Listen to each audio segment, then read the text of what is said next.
Yes, good morning all of you. उम्मीद करता हूं 2 दिन की छुट्टियों का आप रचनात्मक उपयोग किए होंगे।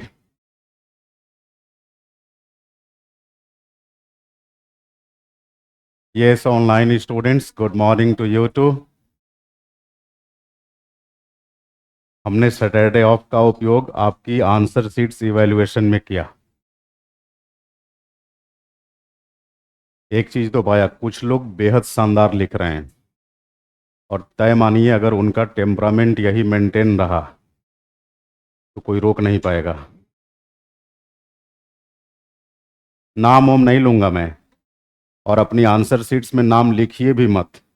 कोई ऐसा पहचान छोड़ दीजिए जिससे आप आंसर शीट को पहचान सकें। हमें आपके नाम नंबर से कोई लेना देना नहीं है ना। बस अपनी आंसर शीट आप पहचान लें, ये काफ़ी है। चलो, और ऐसे ही लिखते रहिए। ये ध्यान रखिएगा, ये परीक्षा पूरी तरह से लिखने की परीक्षा है और सब माया है। लगता है कि वही सब कुछ है, लेकिन हकीकत कहीं और है। इसी को तो माया कहते हैं।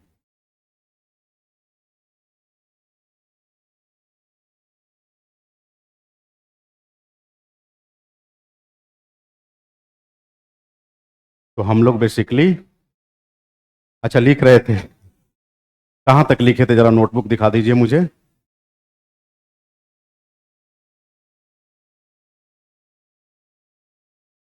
हाँ ठीक है।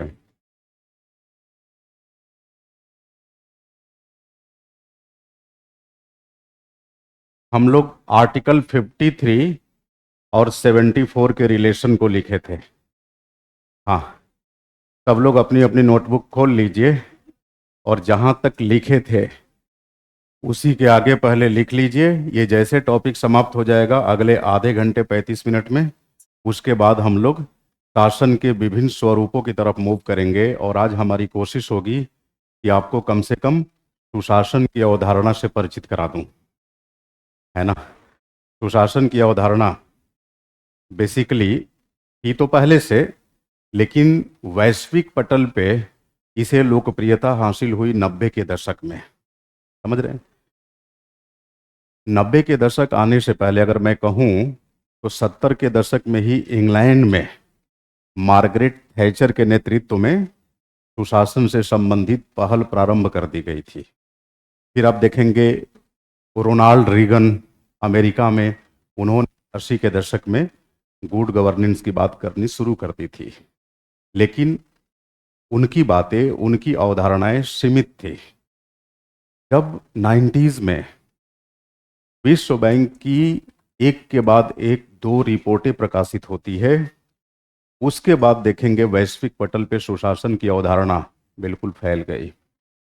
और फिर विश्व बैंक द्वारा सुशासन के संदर्भ में जिन महत्वपूर्ण बिंदुओं की तरफ ध्यान आकृष्ट कराया गया है, उसका हम लोग अवलोकन करेंगे। अब तक आप जितना पढ़े हैं, तय मानिए उसके आधार पे सुशासन को खूब अच्छे तरीके से आप एक्सप्लेन कर पाएंगे। बस मेरा काम होगा आपको एक प्रॉपर डायरेक्शन की तरफ मूव कर देना। अब जैसे मान लीजिए मैं कहूँ कि सुशासन के लिए विधि के शासन की संकल्पना की आवश्यकता होती है, तो विधि के शासन क्या हुआ, है ना, आपने, मैं डिस्कस किया हूँ। और जिस तरीके से आपने पढ़ा है वैसे भी यहाँ उस तरीके को प्रयोग करने की आवश्यकता नहीं है। बहुत देसी तरीके से विधि का शासन मतलब कानून की नज़र में सभी एक समान। सभी एक समान मतलब कानून यह प्रमाणित करता है कि ना तो कोई देश में आम है ना ही खास। इसका मतलब कि विभेद मूलक समाज नहीं होगा। समझ रहे हैं मेरी बात?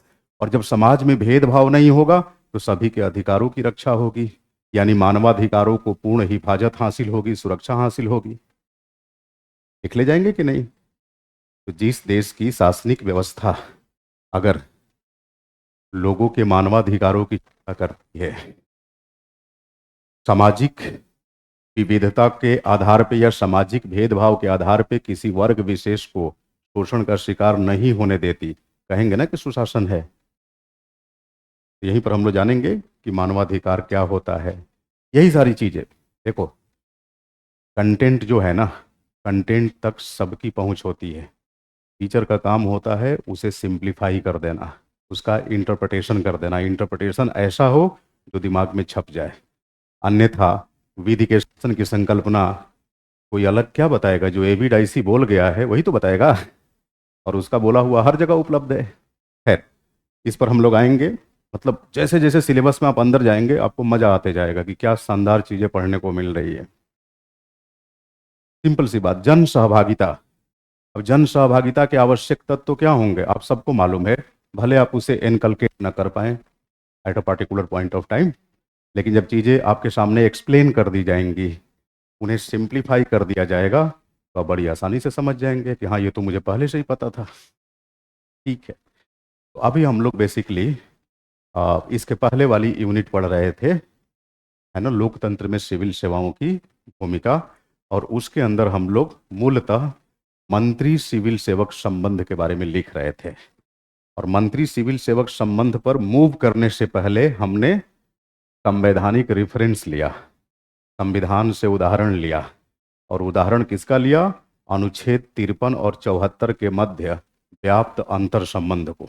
यही ना? आगे लिखिए। हाँ, क्योंकि जितना हमने समझा है उसे लिख लेंगे, ये बात बिल्कुल दुरुस्त हो जाएगी आगे के लिए भी।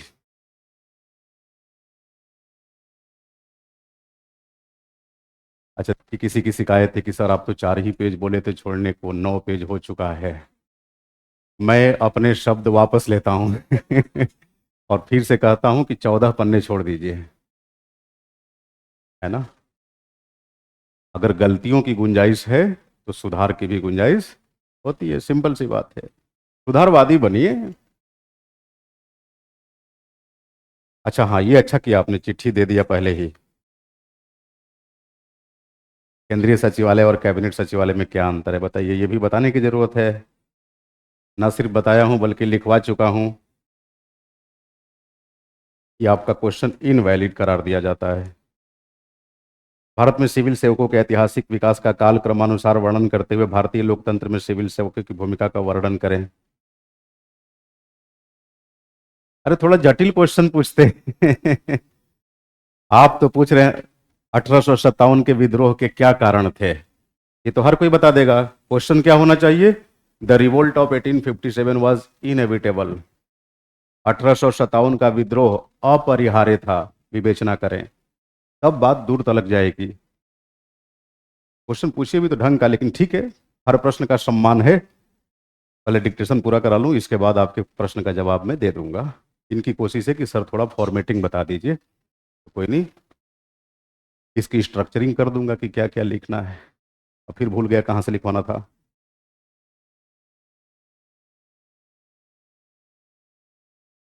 हाँ, पीएम के नेतृत्व वाली मंत्रिपरिषद, ठीक है, रखो रखो, समझ गया। वहीं से आगे लिखिए, कोई पैराग्राफ चेक नहीं करना है। इसी इसी बुनियाद पर, इसी बुनियाद पर, इसी बुनियाद पर, इसी बुनियाद पर, हाँ इसी में लिखना है सविता। इसी बुनियाद पर भारत में मंत्री नौकरशाह संबंध, मंत्री नौकरशाह संबंध निर्मित होता है। भारत में मंत्री नौकरशाह संबंध, इसको कैसे लिखेंगे? इस तरह, नौकरशाह संबंध निर्मित होता है ना, 53 और 74 की बुनियाद पे मंत्री नौकरशाह संबंध निर्मित होता है। क्योंकि क्योंकि मंत्री और नौकरशाह ही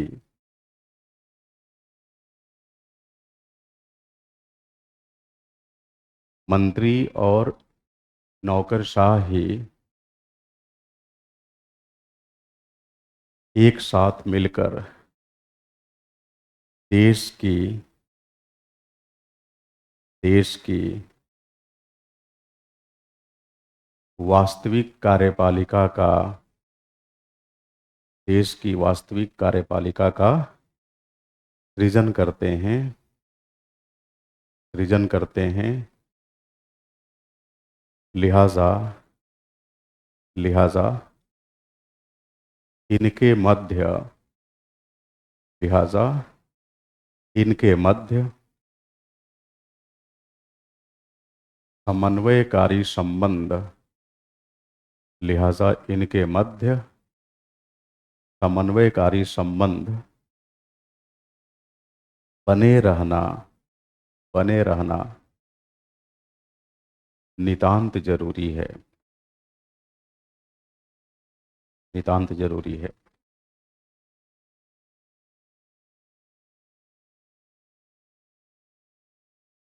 भारत की संसदीय शासन व्यवस्था में भारत की संसदीय शासन व्यवस्था में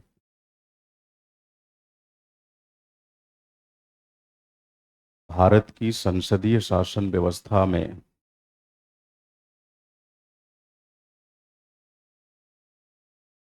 मंत्रियों तथा मंत्रियों तथा नौकरशाहों के लिए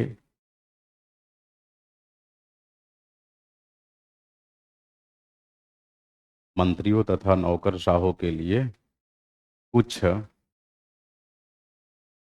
सापेक्षिक भूमिकाएं कुछ सापेक्षिक भूमिकाएं रिलेटिव रोल्स कुछ सापेक्षिक भूमिकाएं निर्धारित की गई हैं। कुछ सापेक्षिक भूमिकाएं निर्धारित की गई हैं। जैसे जैसे मंत्रियों का कार्य मंत्रियों का कार्य जैसे मंत्रियों का कार्य मुख्य तौर पर मुख्य तौर पर नीति निर्धारण नीति निर्धारण नीति निर्धारण इसके बाद कॉमा लगाएंगे, फिर लिखेंगे महत्वपूर्ण मामलों पर निर्णय। नीति निर्धारण के बाद please put a comma and then proceed. महत्वपूर्ण मामलों पर निर्णय, कॉमा,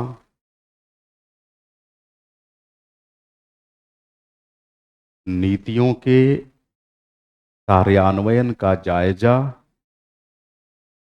जायजा समझ रहे हैं ना, निगरानी। नीतियों के कार्यान्वयन का जायजा,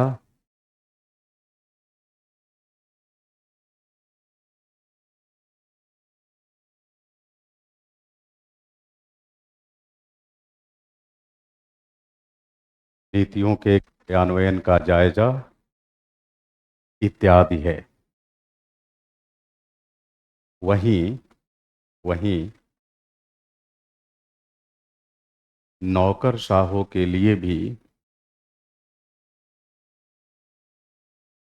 कुछ कार्य निर्धारित किए गए हैं। जैसे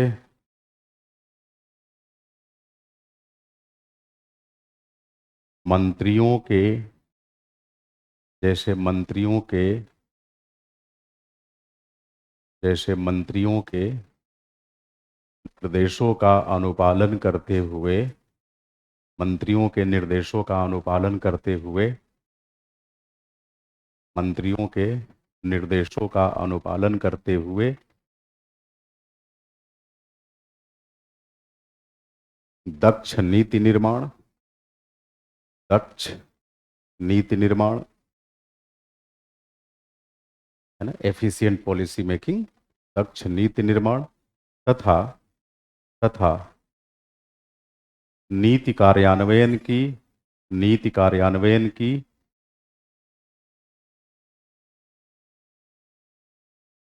जिम्मेदारियों का कुशलतापूर्वक निर्वहन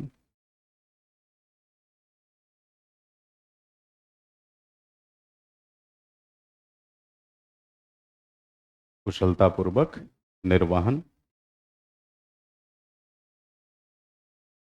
अधीनस्थों के कार्यों की देखरेख इत्यादि।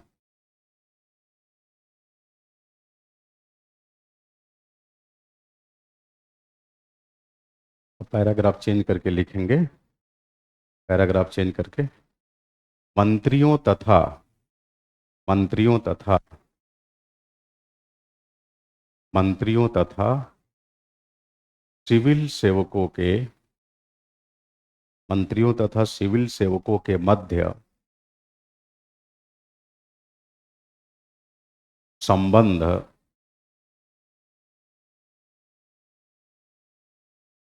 कुछ महत्वपूर्ण सिद्धांतों पर आधारित होते हैं।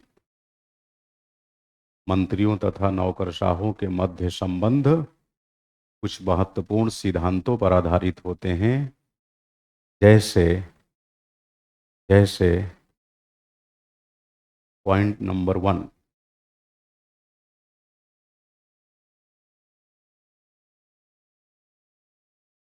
दोनों ही अपने दायित्वों का निर्वहन करते समय, दोनों मतलब मंत्री और नौकरशाह, दोनों ही अपने दायित्वों का निर्वहन करते समय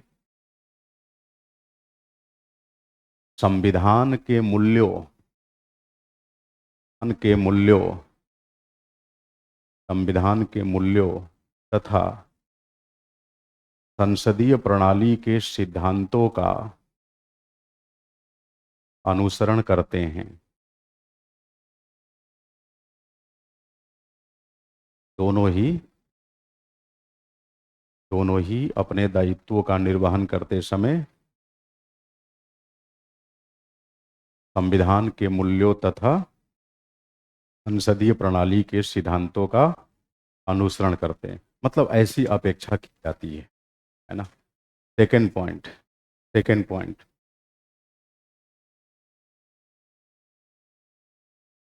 नीतियों के निर्धारण का अंतिम अधिकार मंत्री का होता है।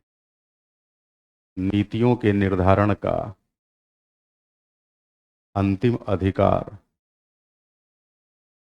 नीतियों के निर्धारण का अंतिम अधिकार मंत्री का होता है।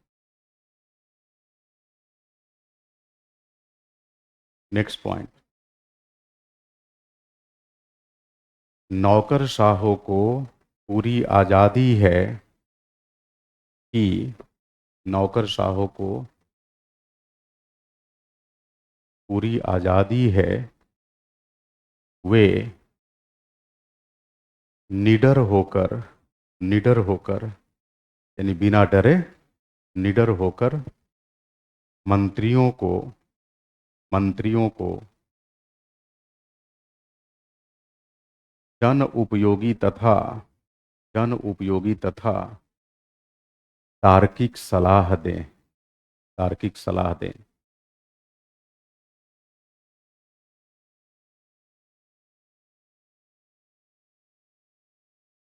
नेक्स्ट पॉइंट, मंत्री के निर्देशों से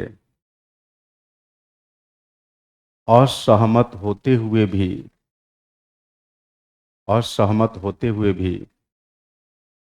नौकरशाहों को उसका अनुपालन करना चाहिए।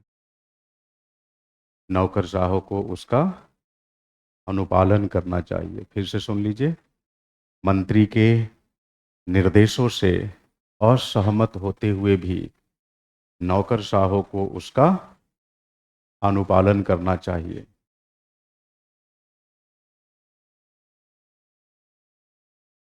नेक्स्ट पॉइंट, मंत्रियों को यह कोशिश करना चाहिए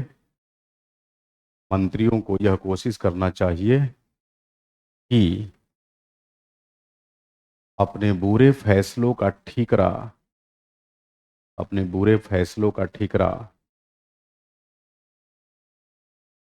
नौकरशाहों के सर पर न फोड़ें।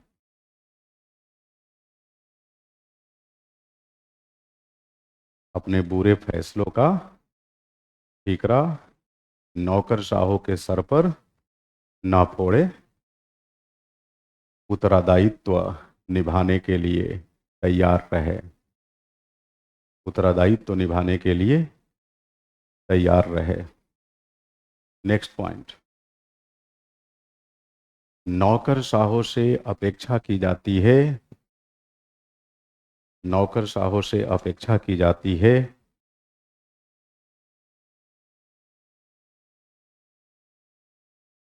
कि वे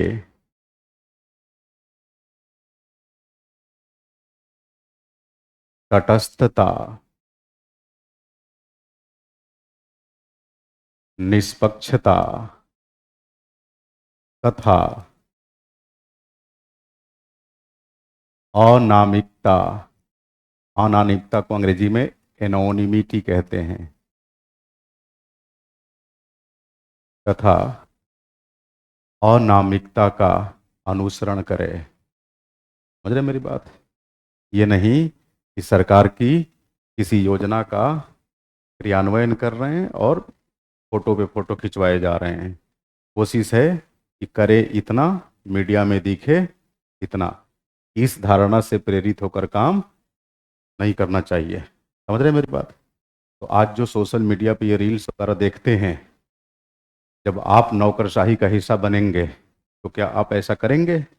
अगर आप ऐसा कर रहे हैं तो आप अनामिकता की अवधारणा का उल्लंघन कर रहे हैं। और ध्यान रखिएगा, नौकरशाही के अंदर भी जो सीनियर ब्यूरोक्रेट्स हैं, अगर नज़र पड़ गई इस तरह की हरकतों पर, फिर वो ऐसी क्लास लगाते हैं ना, जैसी क्लास स्कूली दिनों में जब कभी छठी सातवीं क्लास में आप अपने मास्टरों से पढ़े होंगे, और उस समय जो क्लास लगती थी वैसी लगेगी। आजकल वाली इस स्थिति वाली क्लास नहीं। हमारी क्लास में तो कई बार हमने तो नहीं लेकिन लिखने वाले सोशल मीडिया पे कुछ भी लिख के निकल जाते हैं। ये दौर अलग है, हम अलग दौर की बात कर रहे हैं, बचपन की। बचपन में अक्सर देखते होंगे स्कूली दिनों में, कई बार टीचर्स आपके प्रति बड़ी सख्त हो जाते थे। वो आप ही के लिए करते थे ताकि आप गलतियां ना करें। समझ जाइए, ऐसी ही सख्ती से सीनियर अधिकारी जूनियर अधिकारियों से पेश आते हैं। सीधे बोलेंगे मॉडलिंग करने का ज़्यादा शौक हुआ है। हाँ। और एक ये भी हो सकता है कि उनको लगता है कि यार ये नए नए रिक्रूट्स हैं और देखो कितना पॉपुलर होते जा रहे हैं, हमें तो कोई जान ही नहीं रहा है। एक ये भी होता है। हाँ, जेलसी भी करते हैं। गवर्नेंस के अंदर इसको अनामिकता की श्रेणी में रखा जाता है। करिए सब कुछ, लेकिन अब पर्दे के पीछे रहें। आपको जनता के बीच वोट डालने नहीं जाना है। और ये जो फिल्मों में हवाबाजी देखते हैं ना, गंगा जल, अजय देवगन शिकारपुर से वापस जा रहे हैं तो जनता रो रही है, फूलों का माला लेकर दौड़े जा रही है। अगर ऐसा कर दिए ना, नेता ऐसी जगह पटकेंगे कि जिंदगी में उभर नहीं पाएंगे। है ना? क्योंकि उन्हें लगता है कि यार ये पॉपुलैरिटी किसके साथ होनी चाहिए? People's representative. यही करना है, resign your self, go and join the active politics. There is no need to do all such drama. अगर ये ड्रामा करते हैं, इट मीन्स आप you are violating the very concept of anonymity in public governance, in public administration. इसीलिए आपके syllabus में ये पढ़ाया जाता है। लेकिन हकीकत ये है, ज़्यादातर वही चीज़ पढ़ते हैं जिसे एडॉप्ट करना नहीं चाहते। और कई बार देखेंगे, हमारी रुचि एथिक्स पढ़ने में खूब होती है, लेकिन दुनिया के जितने अनएथिकल काम हैं उन सब में हमारा मन लगता है ना? This is called realism. यही यथार्थवाद है। क्लियर है? हाँ। अब लिखो, अगला हेडिंग डालो, मंत्रियों तथा नौकरशाहों के मध्य तल्खियों के कारण, तल्खी समझ रहे हैं? विवाद। मंत्रियों तथा नौकरशाहों के मध्य, हाँ देखिए सोनम ने बिल्कुल छाप दिया जो मैंने बोला। नौकरशाह से अपेक्षा की जाती है कि वह तटस्थता, निष्पक्षता तथा अनामिकता का अनुसरण करे। ये अपने आप में एक क्वेश्चन है। लास्ट में एक पूंछ चिपका दी जाएगी, टिप्पणी करें। मंत्रियों तथा नौकरशाहों के संबंधों के मध्य तनाव की वजह, है ना? लिखिए तनाव की वजह। पहली वजह,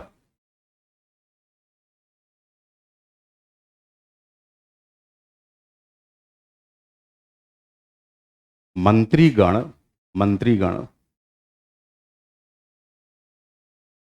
मंत्रीगण मंत्रीगण आमतौर पर आमतौर पर आमतौर पर नौकरशाहों को मंत्रीगण आमतौर पर नौकरशाहों को स्वतंत्र, निष्पक्ष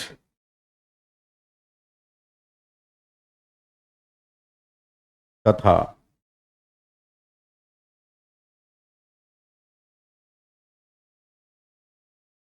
मंत्रीगण नौकरशाहों को आमतौर पर स्वतंत्र, निष्पक्ष तथा स्पष्ट राय देने के लिए प्रेरित नहीं करते।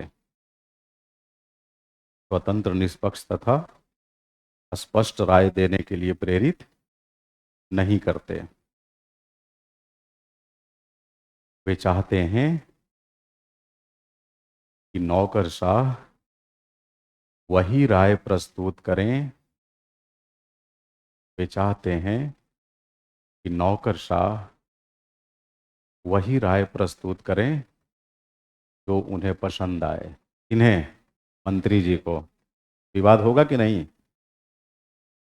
मंत्री जी कहेंगे ठीक है जी,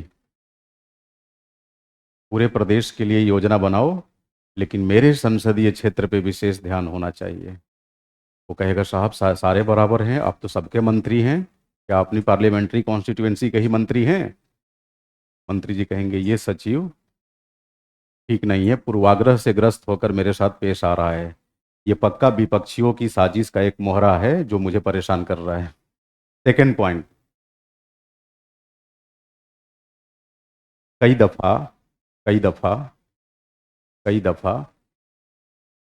मंत्रियों तथा नौकरशाहों के बीच कई दफा मंत्रियों तथा नौकरशाहों के बीच राजनैतिक संबंध राजनैतिक संबंध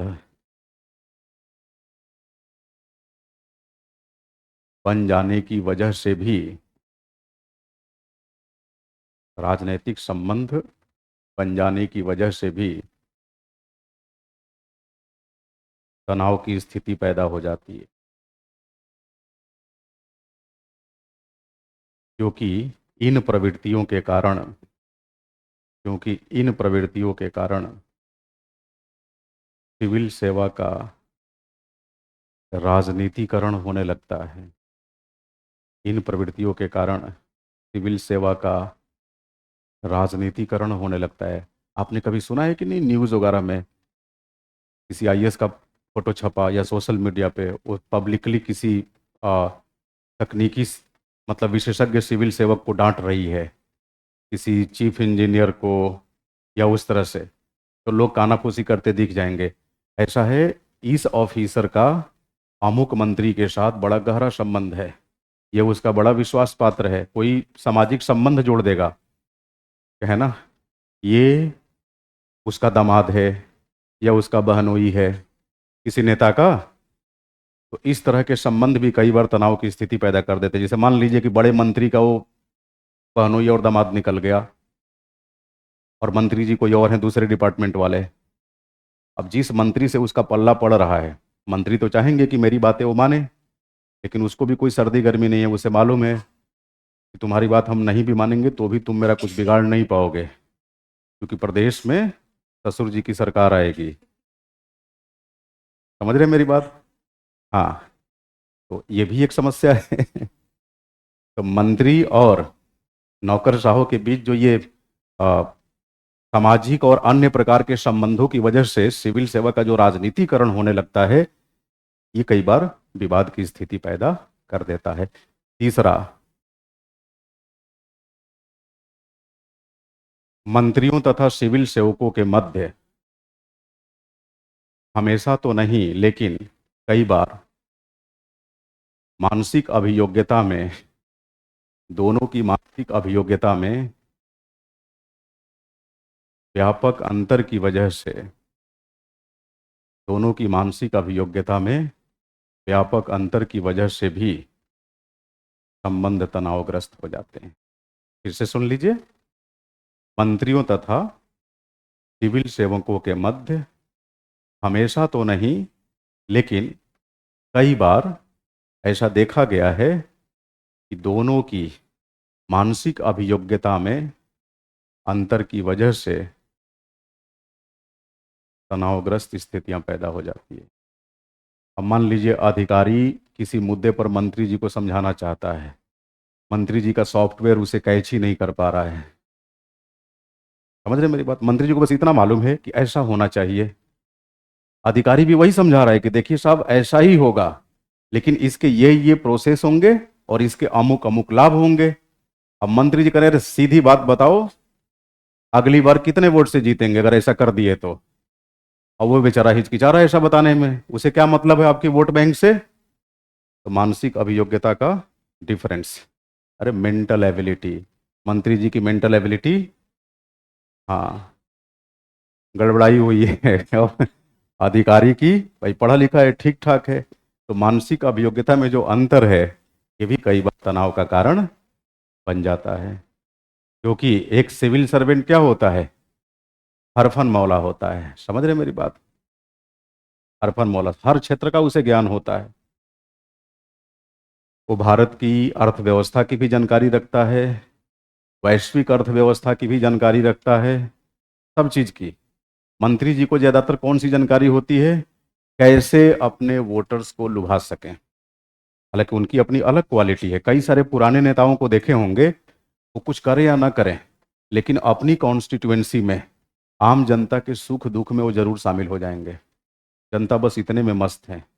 we Indians are emotional beings. हम लोग बेहद संवेदनशील लोग होते हैं। तभी देखा होगा आपने कई बार, बड़ा से बड़ा क्रिकेटर अगर 2-3 मैच लगातार हार गया, तो हम उस पर अंडे और टमाटर फेंकने से भी बाज नहीं आते। क्यों? क्योंकि हर्ट होते हैं कि हमारा हीरो, हमारा इतना बड़ा खिलाड़ी क्यों 0 पे आउट हो जा रहा है। अब बताइए कितनी अतार्किक बात है ये। पब्लिकली हम उसे क्या कर देते हैं, उसके ऊपर टमाटरबाजी कर देते हैं। अब पत्थर फेंको तो पत्थरबाजी, टमाटर फेंको तो अंडा फेंको तो अंडाबाजी। ये होता है इमोशनल लोगों की समस्या। तनाव का अगला कारण लिख लीजिए, मंत्रियों तथा नौकरशाहों के बीच, मंत्रियों तथा नौकरशाहों के बीच उनकी आपसी गुटबाजियां भी, उनकी आपसी गुटबाजियां, दलीय प्रतिद्वंदिता, दलीय प्रतिद्वंदिता, दलीय प्रतिद्वंदिता, जातिवाद की भावना, इन सब के कारण अक्सर तनाव की स्थिति पैदा हो जाती है।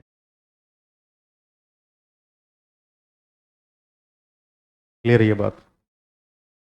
हाँ, सिविल सेवक आमतौर पे इन संकीर्णताओं से दूर रहते हैं, जातिवाद वगैरह। लेकिन मंत्री जी चाहते हैं कि भाई जातिवाद हमारी वोट बैंक पॉलिटिक्स का आधार है, तो उसी लिहाज से तुम नीतियां बनाओ हमारे लिए। एक तो ये पक्ष हो गया। दूसरा आपको बताऊं, ये जब आप सिस्टम का हिस्सा बनेंगे तो आपको ठीक से समझ में आएगा, या फिर आपके दोस्त मित्र अगर सेलेक्टेड हों और उनके साथ उठने बैठने का अवसर मिलता हो तो भी आप समझ जाएंगे। ये सिविल सेवक आमतौर पे मंत्रियों और नेताओं के इतने मजे लेते हैं कि अगर इनकी वीडियो कोई बना के और वायरल कर दे, तो मंत्रियों का नौकरशाहों से विश्वास उठ जाएगा। ये जो नौकरशाह हैं अपनी मंडलियों में, मंडली समझ रहे हैं? हाँ, मतलब नेताओं की, समझ सकते हैं, मतलब जम के उनका मजाक उड़ाते हैं, आप कह लीजिए उनका जम के मजाक उड़ाते हैं। और ये कई बार ये बातें छन छन के मंत्री तक पहुंच जाती है, क्योंकि उसी में से कोई मंत्री का सगा भी होगा। एक वजह ये भी है, लिख लीजिए, ये सारे व्यवहारिक कारण है आपको बताएं। ये बुकिस नहीं बल्कि व्यवहारिक है। और आयोग भी आप यही अपेक्षा करता है कि आप अपने उत्तर में व्यवहारिक दृष्टिकोण रखते हैं, है ना? लिख लीजिए। हाँ जी, बिल्कुल लिख सकते हैं। हाँ, बोलो बोलो बोलो। हाँ, अच्छा, आपको लगा कि ये चलती फिरती भाषा है, हमें प्रेमचंद नहीं, प्रेमचंद की भी तो भाषा ऐसी ही थी।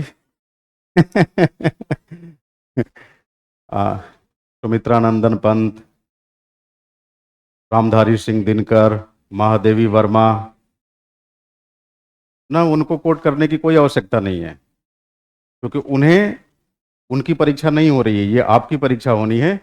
आप नैसर्गिक रूप से अपनी भाषा में उत्तर लिखिए, है ना, अपनी भाषा में। कई बार आप कहते हैं कि मैं अपनी बोलचाल में क्लिष्ट शब्दों का प्रयोग करता हूं, मुझे लगता है कि आपको पता क्लिष्ट लगता है, एक्चुअली आप देसी शब्दों से ऊपर उठ चुके हैं, और मैं ज्यादातर देसी शब्दों का प्रयोग करता हूं। दुर्भाग्य की बात यह है कि आप उसी को क्लिष्ट समझ लेते हैं, जबकि उसे तो और सहज समझना चाहिए। इसीलिए कम से कम न्यूज़पेपर, भाषाई सुधार के लिए तो पढ़ ही सकते हैं आप, एडिटोरियल, एक दो एडिटोरियल डेली पढ़िए। और हिंदी माध्यम में परीक्षा देनी है तो हिंदी माध्यम का ही न्यूज़पेपर पढ़िए और उसी का एडिटोरियल पढ़िए।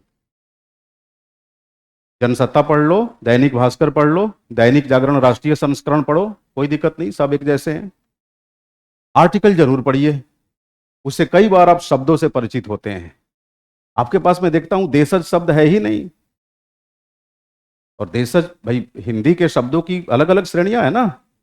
हाँ, देशज शब्दों के प्रयोग में कहीं कोई दिक्कत नहीं है। आपको लगता है कि यार ये तो चलता फिरता शब्द है, इसका प्रयोग कैसे करें, तो निकाल दो हिंदी भाषा से उसे। निकालते हैं? नहीं। हाँ, तो कई बार लच्छेदारी पना के चक्कर में काम बिगड़ जाता है। हाँ, तो विवाद का अगला कारण लिख लीजिए, सिविल सेवकों द्वारा अपनी निजी मंडलियों में, अपनी निजी संगोष्ठियों में, अपनी निजी संगोष्ठियों में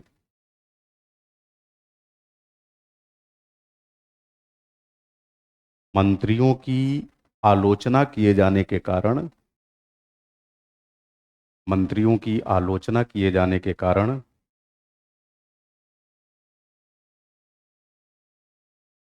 मंत्रीगणों की भी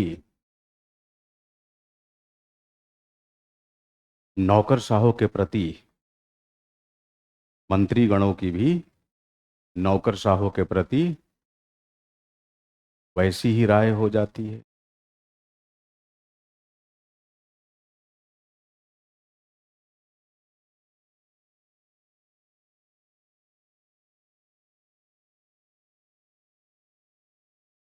क्लियर ये बात? हाँ।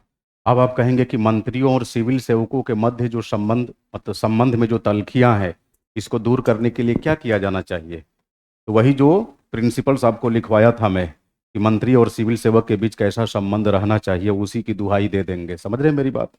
हाँ, यानी सिविल सेवकों को चाहिए कि मंत्रियों के द्वारा अगर कोई निर्देश दिया जा रहा है, और भले ये लगे कि मंत्रियों का निर्देश या मंत्री का निर्देश उतना उपयुक्त नहीं है, फिर भी आपको मानना होगा। समझ रहे हैं मेरी बात? हाँ, मंत्रियों के एंगल से भी आप बता देंगे कि भैया सफलता होगी तो तुम्हारी और विफलता होगी तो नौकरशाहों की, ये परंपरा नहीं चलेगी, क्योंकि कार्यपालिका के मुख्य प्रतिनिधि तो करता तुम ही हो, नौकरशाह सहयोगी है। तो जीत गए तो कप्तान की जीत और हार गए तो खिलाड़ियों की हार, ऐसे नहीं चलेगा। अगर जीत पूरी टीम की है तभी हार भी टीम की होगी। जीत अगर कप्तान की तो हार भी कप्तान की, या नहीं तो जीत गए तो मोदी जी की वजह से जीत गए, और हार गए तो यानी किसी की वजह से समझ रहे मेरी बात?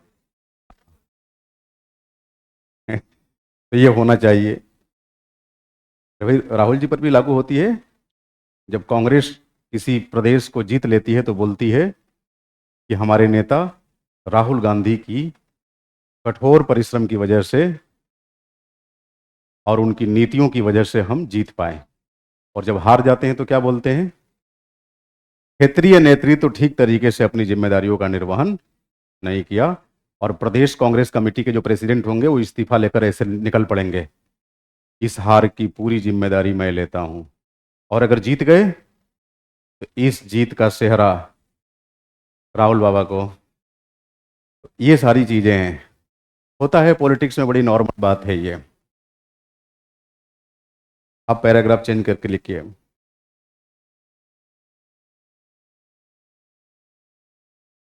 क्योंकि और लिखिए, वास्तविक कार्यपालिका का, वास्तविक कार्यपालिका का वह अंश, वास्तविक कार्यपालिका का वह अंश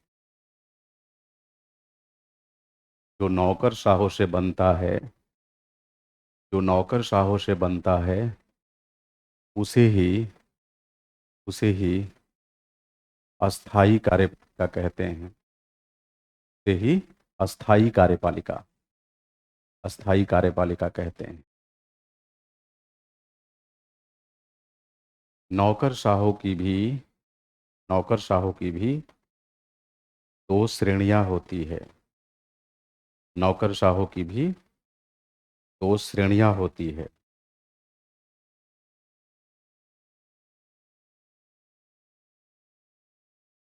पहला सामान्यज्ञ तथा दूसरा विशेषज्ञ। सामान्यज्ञ तथा विशेषज्ञ।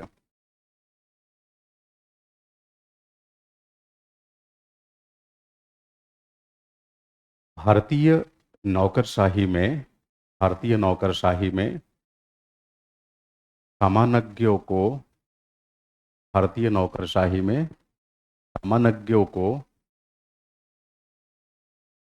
विशेषज्ञों पर, सामान्यज्ञों को विशेषज्ञों पर वरीयता प्रदान की गई है।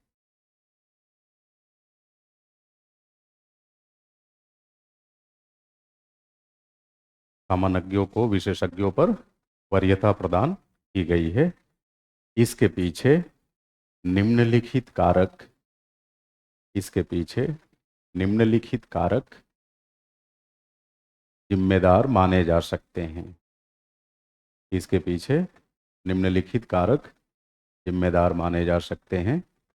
पॉइंट नंबर 1, सामान्यज्ञ, सामान्यज्ञ, सामान्यज्ञ अपनी क्षमता तथा अनुभव में, अपनी क्षमता तथा अनुभव में हरफन मौला होते हैं। ऑलराउंडर है ना। सामान्यज्ञ अपनी क्षमता तथा अनुभव में हरफन मौला होते हैं। उन्हें, उन्हें शासन प्रशासन के सभी क्षेत्रों का, सभी क्षेत्रों का, सभी क्षेत्रों का सामान्य ज्ञान होता है। सामान्य ज्ञान होता है। जो सामान्य ज्ञान होता है, जो इनकी, जो इनकी उच्च प्रबंधन, उच्च प्रबंधन, जो इनकी उच्च प्रबंधन कौशल को, जो इनकी उच्च प्रबंधन कौशल को बढ़ावा देता है। जो इनकी उच्च प्रबंधन कौशल को बढ़ावा देता है। ठीक है। मतलब ये माने जाते हैं कि ये बड़े, मतलब गुड क्वालिटी मैनेजर होते हैं, सामान्यज्ञ। जबकि, जबकि विशेषज्ञों के बारे में यह धारणा है, विशेषज्ञों के बारे में यह धारणा है कि वे शासन के, शासन के किसी क्षेत्र विशेष की ही विशेषज्ञता रखते हैं। शासन के किसी क्षेत्र विशेष की ही विशेषज्ञता रखते हैं। लिहाजा, लिहाजा उनकी दृष्टि, लिहाजा उनकी दृष्टि संकीर्ण होती है। उनकी दृष्टि संकीर्ण होती है।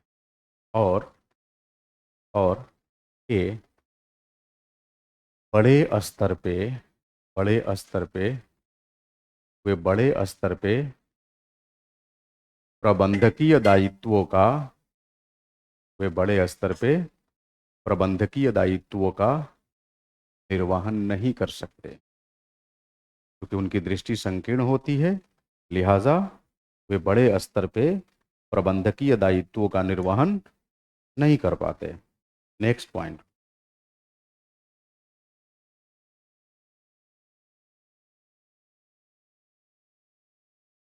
भारत की सचिवालयी व्यवस्था भारत की सचिवालयी व्यवस्था भारत की सचिवालयी व्यवस्था फील्ड आधारित भारत की सचिवालयी व्यवस्था फील्ड आधारित। भाई फील्ड ही लिखेंगे, मैदान आधारित लिखेंगे तो अजीब लगेगा, है ना। हाँ। भारत की सचिवालयी व्यवस्था फील्ड आधारित अनुभवों की बुनियाद पर फील्ड आधारित अनुभवों एक्सपीरियंसेस फील्ड आधारित अनुभवों के बुनियाद पर फील्ड आधारित अनुभवों के बुनियाद पर, आपको मालूम है ना टेन्योर सिस्टम। हाँ, अनुभवों की बुनियाद पर नीति निर्माण की दिशा में फील्ड आधारित अनुभवों की बुनियाद पर नीति निर्धारण की दिशा में काम करती है।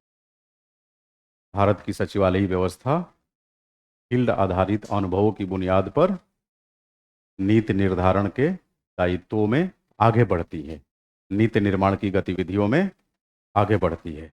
और इसमें कोई दो राय नहीं, लिखो आगे, और इसमें कोई दो राय नहीं, और इसमें कोई दो राय नहीं, इसमें कोई दो राय नहीं कि फील्ड आधारित अनुभव, इसमें कोई दो राय नहीं कि फील्ड आधारित अनुभव सामान्यज्ञों के पास विशेषज्ञों की तुलना में अधिक होता है। लिसन मी अगेन, इसमें कोई दो राय नहीं कि फील्ड आधारित अनुभव सामान्यज्ञों के पास विशेषज्ञों की तुलना में क्या होता है, अधिक होता है। हो गया ये पॉइंट। हाँ, तो अब आपको समझ में आया, मतलब समझ तो गए ही थे। आप ये भी लिख लिए कि भाई सामान्यज्ञों को विशेषज्ञों पर क्यों वरीयता दी जाती है।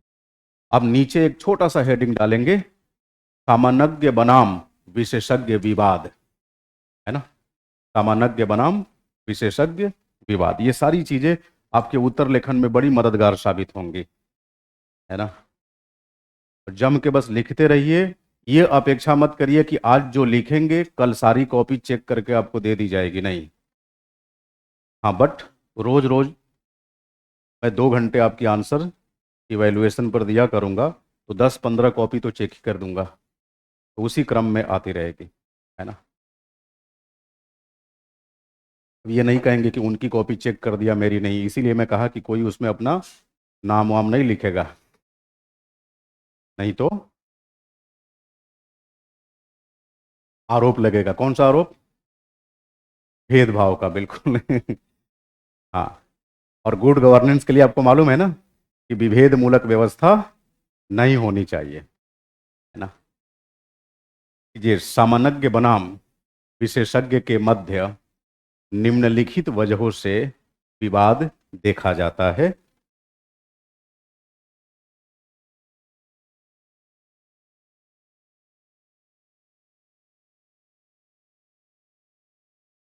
सामान्यज्ञ तथा विशेषज्ञ के मध्य निम्नलिखित वजहों से विवाद देखा जाता है। पॉइंट नंबर 1,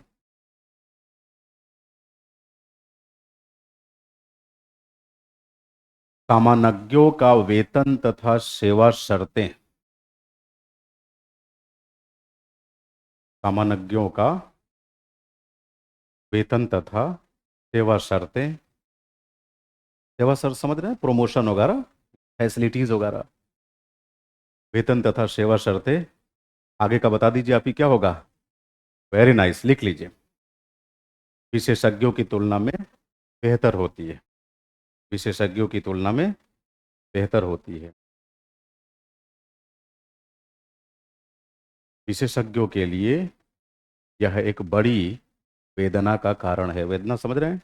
कष्ट, बड़ा कष्ट है उनके लिए। विशेषज्ञों के लिए हाँ, ये एक चिंता की बात है। सेकंड पॉइंट,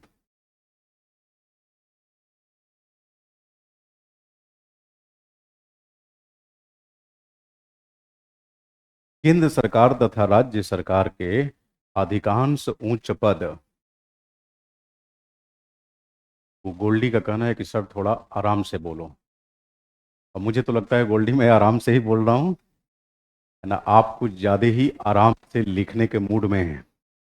मैं आपको एक तरीका बताता हूँ, जहाँ जहाँ लिखते समय कुछ छूट जाए, क्योंकि देखिए आप ऑनलाइन मीडियम से जुड़े हैं, तो हो सकता है कभी इंटरनेट इशू हो गया या कुछ भी, तो जहाँ कुछ छूट जा रहा है, टाइमिंग तो आपको मालूम ही होगी कि भाई 11:55 पे जो लिखवाया जा रहा था छूट गया है, वहाँ ब्लैंक छोड़ के आगे बढ़ जाइए। ये वीडियो रिकॉर्डेड फॉर्म में आपको मिल ही जाती होगी, दोबारा आराम से अपडेट कर लीजिए, है ना? अगर कुछ छूट गया और उस समय आप कमेंट लिख रहे हैं, इसका मतलब कि आगे का भी आपका छूटना है। आप एक लाइन लिखेंगे तब तक मैं एक लाइन बोल दूंगा।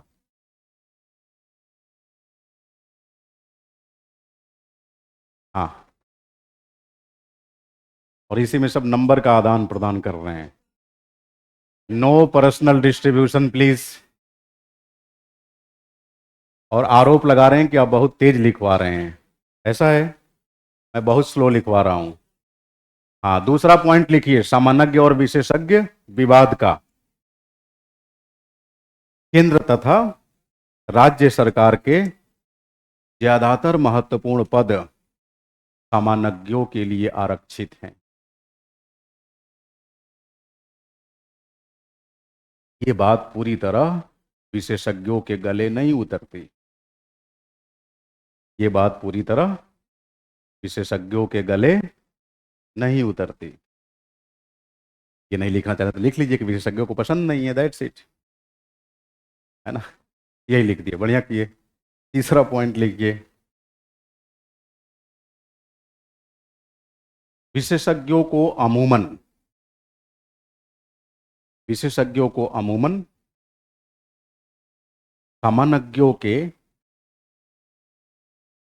विशेषज्ञों को अमूमन सामान्यों के अधीन काम करना होता है। सामान्यों के अधीन काम करना होता है।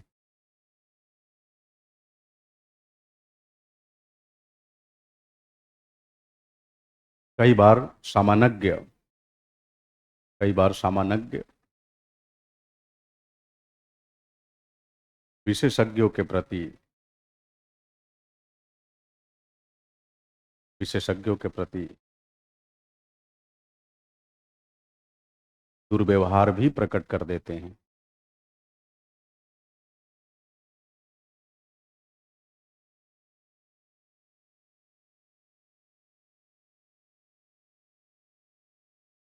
नेक्स्ट पॉइंट,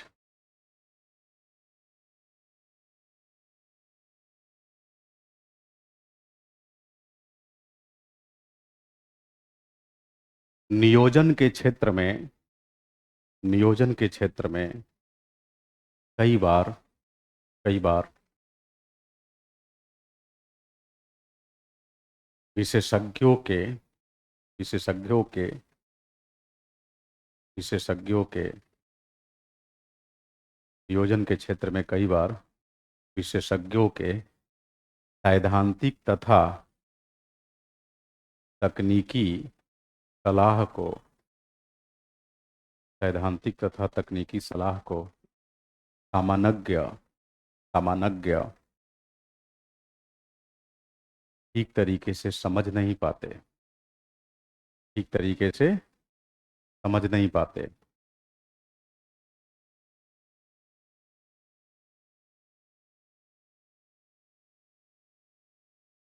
और विशेषज्ञों के प्रति नाराजगी दर्शाने लगते हैं। क्यों दर्शाते हैं? क्या ये बकवास लेआउट तैयार किए हो? मुझे समझ में नहीं आ रहा है तो मंत्री जी को क्या समझ में आएगा? हटाओ। बेचारा मेहनत से काम किया,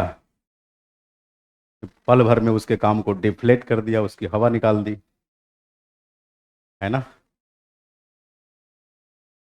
अब हेडिंग डालिए, सामान्य बनाम विशेषज्ञ विवाद को सुलझाने के तरीके। सामान्य विशेषज्ञ विवाद को सुलझाने के तौर तरीके।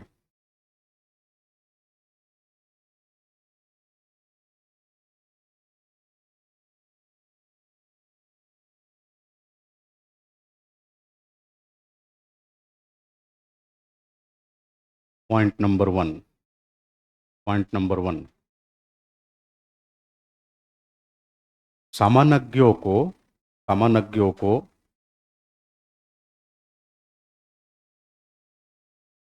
शासन प्रशासन के क्षेत्र में सामान्यों को शासन प्रशासन के क्षेत्र में वरीयता दी जाए, वरीयता दी जाए। किंतु किंतु किंतु यह भी ध्यान रखने की आवश्यकता है, किंतु यह भी ध्यान रखने की आवश्यकता है कि नीति निर्धारण से जुड़े, यह भी ध्यान रखने की आवश्यकता है कि नीति निर्धारण से जुड़े सभी पदों के लिए, नीति निर्धारण से जुड़े सभी पदों के लिए सामान्य उपयुक्त नहीं है। सामान्य उपयुक्त नहीं है क्योंकि क्योंकि उनमें क्योंकि उनमें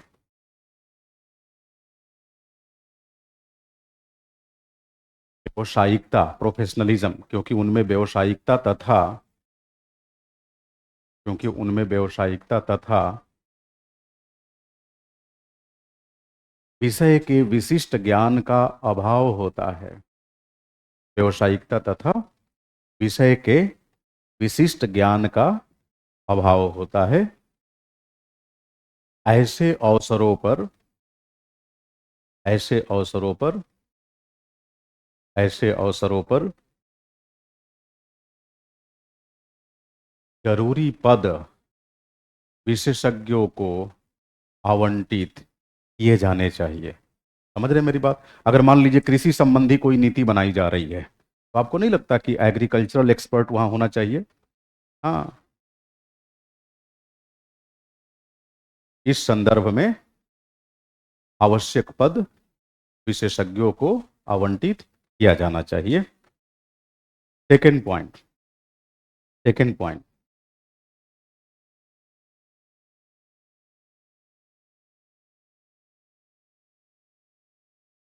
वेतन तथा वेतन तथा सेवा शर्तों के मामले में वेतन तथा सेवा शर्तों के मामले में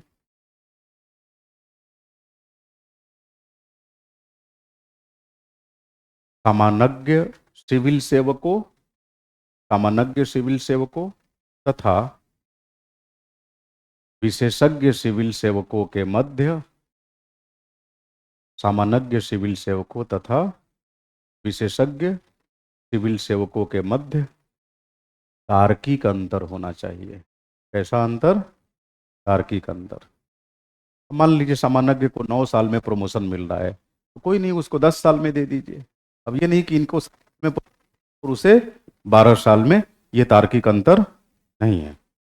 आप ये भी नहीं कहेंगे कि एक समान ला दें, ऐसे में फिर व्यवस्था गड़बड़ हो जाएगी। नेक्स्ट पॉइंट, नेक्स्ट पॉइंट,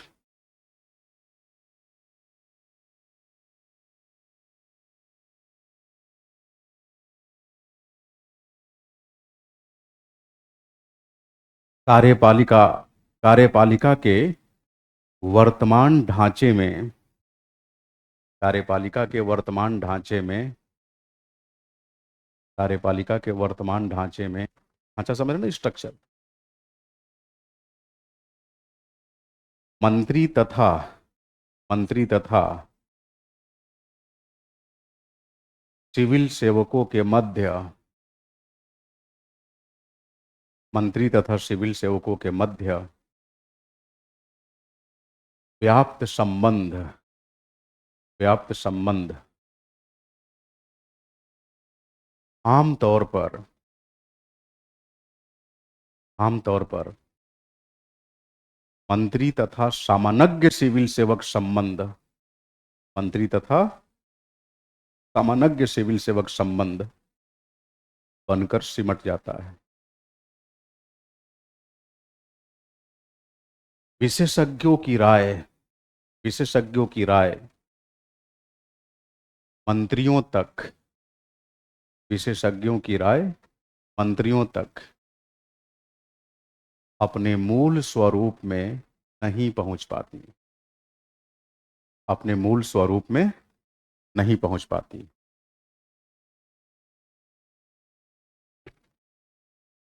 क्योंकि विशेषज्ञ अपनी राय इसको हस्तांतरित करेगा।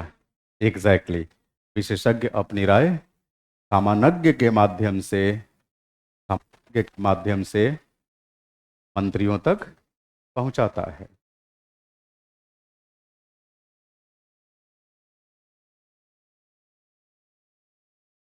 तकनीकी राय तकनीकी राय मंत्रियों तक तकनीकी राय मंत्रियों तक अपने मूल स्वरूप में अपने मूल स्वरूप में न पहुंच पाने की वजह से अपने मूल स्वरूप में न पहुंच पाने की वजह से मंत्रीगण मंत्रीगण नीति निर्धारण के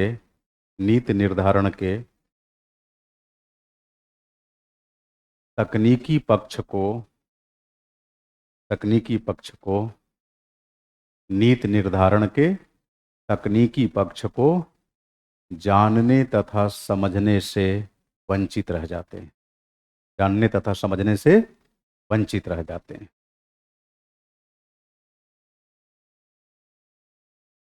इसीलिए इसीलिए कम से कम यह व्यवस्था जरूर की जानी चाहिए कम से कम यह व्यवस्था जरूर की जानी चाहिए यह व्यवस्था जरूर की जानी चाहिए कि जब भी जब भी जब भी किसी खास नीति निर्धारण में किसी खास नीति निर्धारण में किसी खास नीति निर्धारण में तकनीकी राय बेहद जरूरी हो तब तकनीकी राय बेहद जरूरी हो तब विशेषज्ञों को यह अवसर मिलना चाहिए कि वे तब विशेषज्ञों को यह अवसर मिलना चाहिए कि वे बिना किसी मध्यस्थ के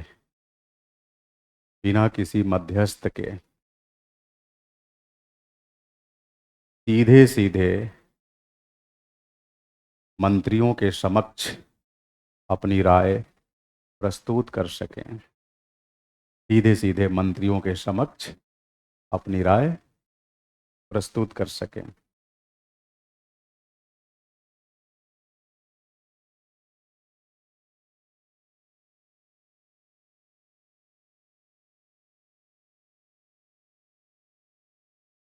क्लियर है ये बात। अब पैराग्राफ चेंज करके लिखेंगे भारत में लोक शासन के क्षेत्र में भारत में लोक शासन के क्षेत्र में भारत में लोक शासन के क्षेत्र में विशेषज्ञों की भूमिका को विशेषज्ञों की भूमिका को बढ़ावा देने के उद्देश्य से विशेषज्ञों की भूमिका को बढ़ावा देने के उद्देश्य से समय समय पर समय समय पर पहलकारी कदम पहलकारी कदम देखो, पहलकारी कदम उठाया जाता रहा है, उठाया जाता रहा है। जैसे जैसे पॉइंट नंबर 1, भारत सरकार ने भारत सरकार ने आज़ादी के तुरंत बाद भारत सरकार ने आज़ादी के तुरंत बाद यानी सन 1948 में सन 1948 में केंद्रीय सचिवालय सेवा का गठन किया। सीएसएस, सेंट्रल सेक्रेटेरिएट सर्विसेज, केंद्रीय सचिवालय सेवा का गठन किया। इसके परिणाम स्वरूप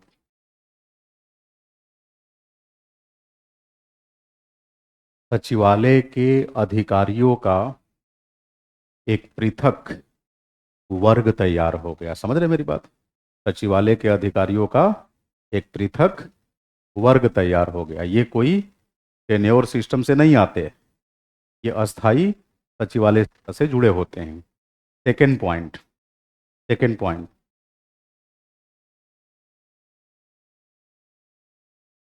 सन 1961 ईस्वी में सन 1961 ईस्वी में भारतीय आर्थिक सेवा भारतीय आर्थिक सेवा तथा भारतीय सांख्यिकी सेवा, Indian economic services and Indian statistical services, भारतीय आर्थिक सेवा तथा भारतीय सांख्यिकी सेवा का गठन किया गया। ये दोनों सेवाएं सॉरी विशेषज्ञ केंद्रीय सेवा हैं। ये दोनों सेवाएं विशेषज्ञ केंद्रीय सेवा हैं। नेक्स्ट पॉइंट, सन 1966 ईस्वी में सन 1966 ईस्वी में भारतीय वन सेवा का गठन किया गया। भारतीय वन सेवा का गठन किया गया, जो कि एक विशेषज्ञ अखिल भारतीय सेवा है ना, जो कि एक विशेषज्ञ अखिल भारतीय सेवा है। नेक्स्ट पॉइंट, सरकार द्वारा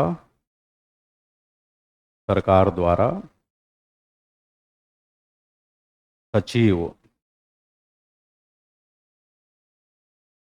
सरकार द्वारा सचिव, अपर सचिव, संयुक्त सचिव,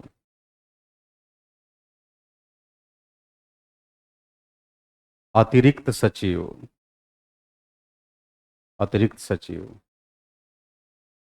विशेष सचिव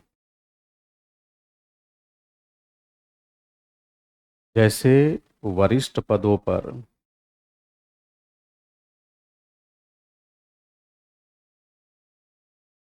कई दफा विशेषज्ञों की नियुक्ति की गई है। कई दफा मतलब कई बार, नियमित नहीं लेकिन कई बार ऐसा देखा गया। कई दफा विशेषज्ञों की नियुक्ति की गई है।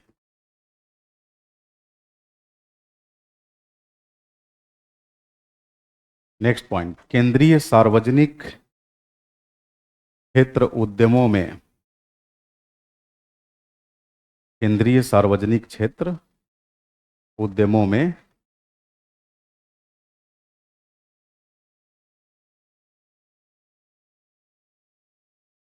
निदेशक मंडलों के अंदर विशेषज्ञों को प्रवेश दिया गया है।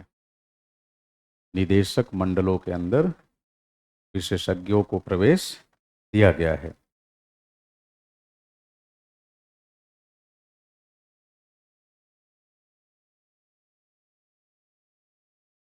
वर्तमान नीति आयोग में भी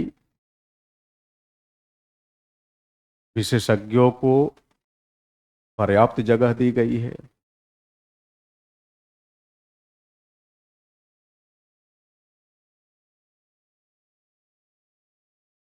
नेक्स्ट पॉइंट, पार्श्व प्रविष्टि के माध्यम से, पार्श्व प्रविष्टि के माध्यम से भी, पार्श्व प्रविष्टि के माध्यम से लैटरल एंट्री,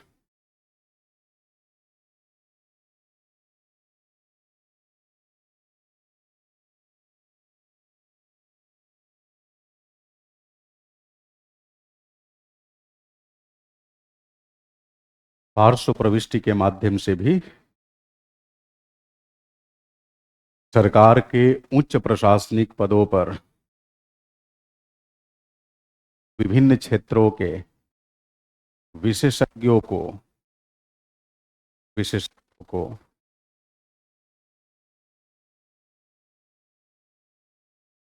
विशेषज्ञों को वरीयता दी जा रही है।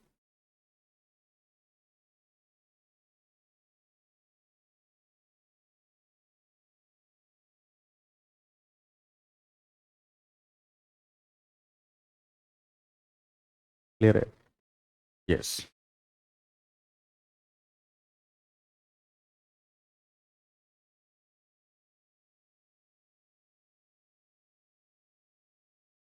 अब हेडिंग डालेंगे, भारत में सिविल सेवाओं के पक्ष में तर्क। भारत में सिविल सेवाओं के पक्ष में तर्क। फिर इनकी कमियां गिनाएंगे, फिर इनके सुधार के कारकों की बात करेंगे और इसी के साथ डिक्टेशन पूरा हो जाएगा, है ना। लिख लीजिए, पन्ने मत गिनिए, लिख लीजिए। भारत में सिविल सेवाओं के पक्ष में तर्क। पॉइंट नंबर 1,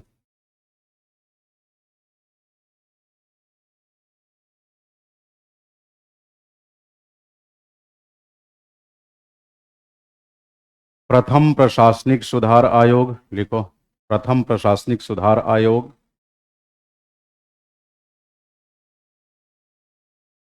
फर्स्ट एआरसी कब गठित हुआ था? 66। चाहे तो ब्रैकेट में गठन की तिथि लिख लीजिए, 1966। प्रथम प्रशासनिक सुधार आयोग।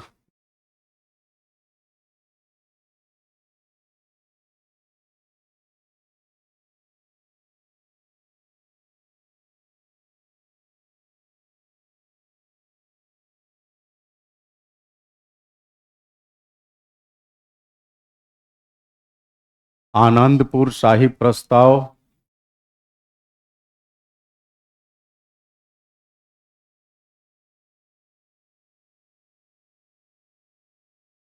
तो 73। सरकारिया आयोग।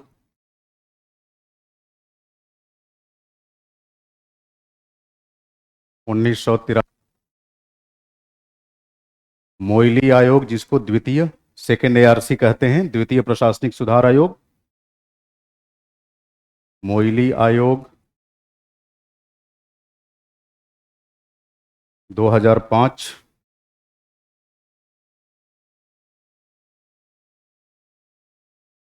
एम पुंची आयोग 2007। इन सब ने उभयनिष्ठ रूप से, उभयनिष्ठ मतलब कॉमन, हाँ, उभयनिष्ठ रूप से यह स्वीकार किया है, यह स्वीकार किया है कि भारत में शासनिक प्रशासनिक एकीकरण को, शासनिक प्रशासनिक एकीकरण को बढ़ावा देने तथा बनाए रखने में सिविल सेवाओं की महती भूमिका रही है।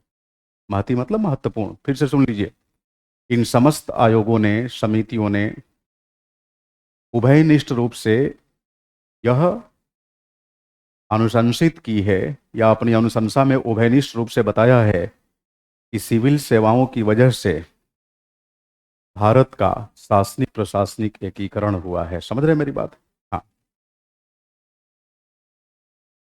नेक्स्ट पॉइंट, सिविल सेवाओं का हम लोग महत्व बता रहे हैं ना। नेक्स्ट पॉइंट, भारत में भारत में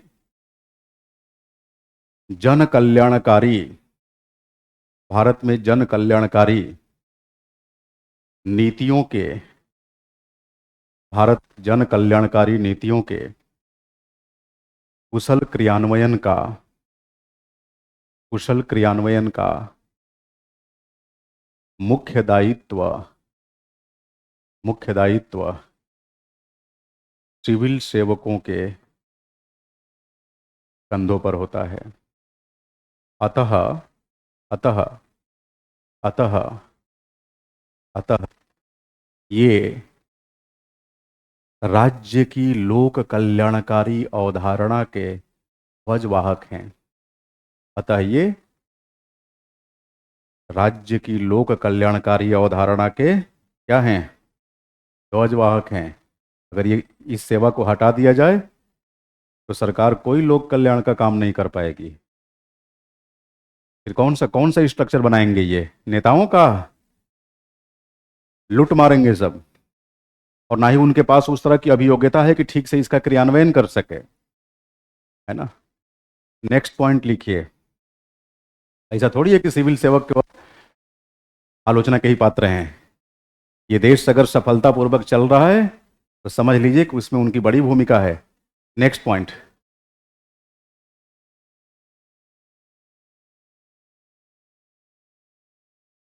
बाबा साहब डॉक्टर अंबेडकर, कॉमा,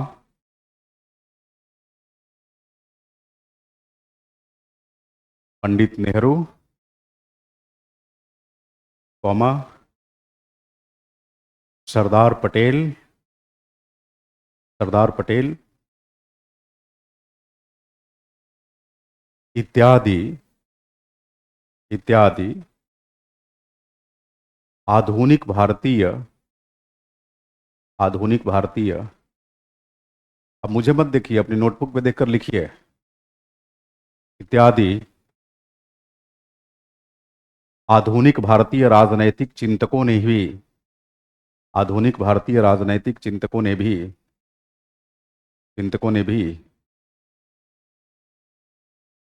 अपने चिंतन के माध्यम से अपने चिंतन के माध्यम से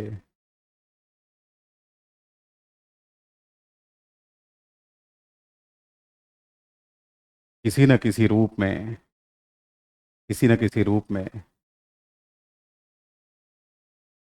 भारतीय नौकरशाही की भारतीय नौकरशाही की सराहना ही की है। समझ रहे मेरी बात? अब इनके हम पूरे स्टेटमेंट को नहीं लिख पाएंगे, पूरे स्टेटमेंट को लिखेंगे तो फिर आप ऑप्शनल की तरफ मूव कर जाएंगे, उसकी आवश्यकता नहीं, इसीलिए उसको एक साथ क्लब करके मैं लिखवा दिया। नेक्स्ट पॉइंट, सेवकों का कार्य सिविल सेवकों का कार्य सिविल सेवकों का कार्य केवल केवल नीतियों का सृजन तथा क्रियान्वयन तक ही सीमित नहीं है। केवल नीतियों के सृजन तथा क्रियान्वयन तक ही सीमित नहीं है, अपितु अपितु अपितु आम जनमानस के मध्य आम जनमानस के मध्य आम जनमानस के मध्य संविधान के मूल्यों को आम जनमानस के मध्य संविधान के मूल्यों को प्रसारित करते हुए आम जनमानस के मध्य संविधान के मूल्यों को प्रसारित करते हुए उन्हें उन्हें संवैधानिक नैतिकता के अनुपालन हेतु उन्हें संवैधानिक नैतिकता के अनुपालन हेतु प्रशिक्षित भी करना है। समझ रहे मेरी बात? अब देखिए, मैं एक कॉमन केस स्टडी की बात करता हूँ यहाँ। कल को आप सिविल सेवा क्वालिफाई करके माना कि राजस्थान काडर में जाते हैं। कहाँ? राजस्थान काडर, है ना, अपने काडर, मान लो होम काडर चले गए, तो राजस्थान में देखेंगे वहाँ आज भी कुछ इलाकों में बाल विवाह की प्रथा है। मतलब कई सारे लोग जो आईएएस की तैयारी कर रहे होते हैं, यहाँ तक कि सिलेक्शन भी पा लेते हैं, उनसे पूछा जाए भाई सिलेक्शन तो हो गया, शादी वादी का क्या इरादा है, तो बता देंगे कि बचपन में ही हो गई थी। समझ रहे मेरी बात? तो इस तरह की चीज है। अब जरा सोचिए, जो लोग, तो समाज का वह समूह जो आज भी यह मानता है कि बाल विवाह सामाजिक रूप से जायज है, इसका मतलब आपको नहीं लगता कि वो सामाजिक मूल्य उसके ऊपर इतने हावी हैं कि संवैधानिक मूल्यों की तरफ उसकी नजर ही नहीं जा रही है? तो नौकरशाह का काम केवल चावल चाय और चीनी बंटवाना नहीं है, या 3 रुपए किलो दाल, 4 रुपए किलो चावल। नौकरशाह का यह भी काम है कि आम जनता को संविधान के मूल्यों से रूबरू कराएं और कोशिश करें कि उनके मन मस्तिष्क में संवैधानिक नैतिकता का आविर्भाव हो। अगर ऐसा नहीं हुआ तो शासन केवल घिसा पीटा शासन बनकर रह जाएगा, जिंदगी में कभी सुशासन के लक्ष्य को हासिल नहीं कर पाएंगे। अब समझ रहे हैं? हाँ। तो कितने पॉइंट हो गए जरा बताइए? चार, एक और लिख लीजिए, इसके बाद बहुत जरूरत नहीं है। सिविल सेवक, सिविल सेवक भारतीय राज व्यवस्था के अंतर्गत, भारतीय राज व्यवस्था के अंतर्गत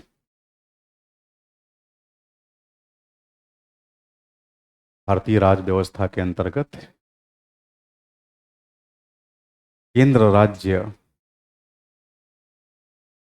केंद्र राज्य संबंधों में, केंद्र राज्य संबंधों में, केंद्र राज्य संबंधों में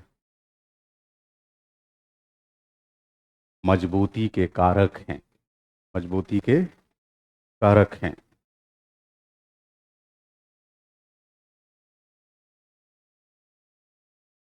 सिविल सेवकों की वजह से राज्य प्रशासन में कभी दक्षता की कमी नहीं आती।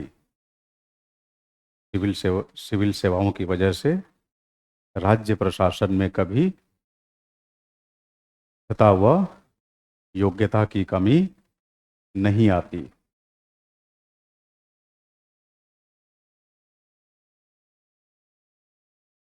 साथ ही साथ, साथ ही साथ चूंकि इनका मुख्य नियंत्रण, चूंकि इनका मुख्य नियंत्रण अमूमन केंद्र के हाथों में होता है,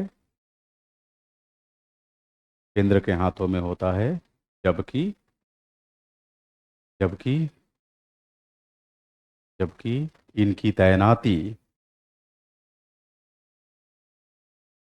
संवर्ग आधारित सेवाओं में होती है ना, कार्डर बेस्ड सर्विसेज में।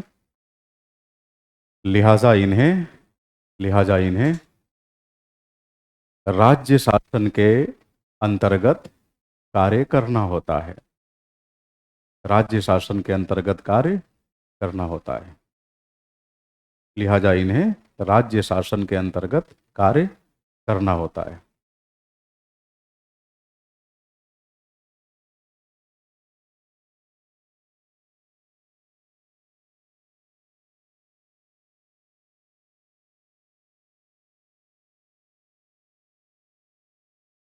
हाँ,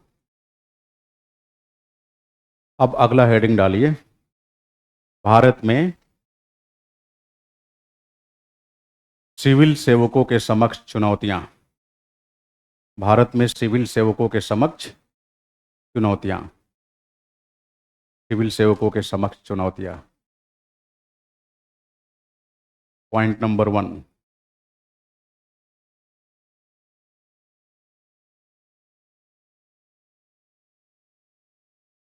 जनता का जनता का अधिकारों तथा कर्तव्यों के अधिकारों तथा कर्तव्यों के प्रति जनता का अधिकारों तथा कर्तव्यों के प्रति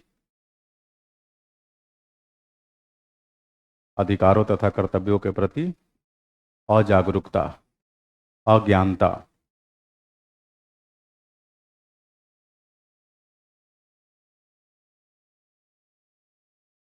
ठीक है।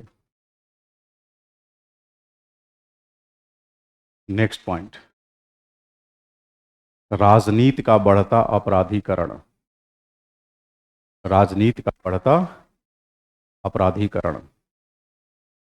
राजनीति का बढ़ता अपराधीकरण, या कह सकते हैं कि राजनीति में, हाँ, अपराधीकरण का हावी होना। नेक्स्ट पॉइंट, मंत्री सिविल सेवक संबंधों में तनाव। मंत्री सिविल सेवक संबंधों में तनाव। नेक्स्ट पॉइंट, सिविल सेवकों में कौशल विकास, स्किल डेवलपमेंट, कौशल विकास तथा दक्षता के लिए पर्याप्त प्रशिक्षण का अभाव। पर्याप्त प्रशिक्षण का अभाव, क्योंकि 2005 के मोइली कमीशन ने इसे पिन पॉइंट किया था। इन्हें जिस रूप में प्रशिक्षण की जरूरत है हमारे सिविल सेवकों को, उस रूप में हम दे नहीं पा रहे हैं। ये सिविल सेवा के समक्ष या सिविल सेवकों के समक्ष एक चुनौती है। नेक्स्ट पॉइंट,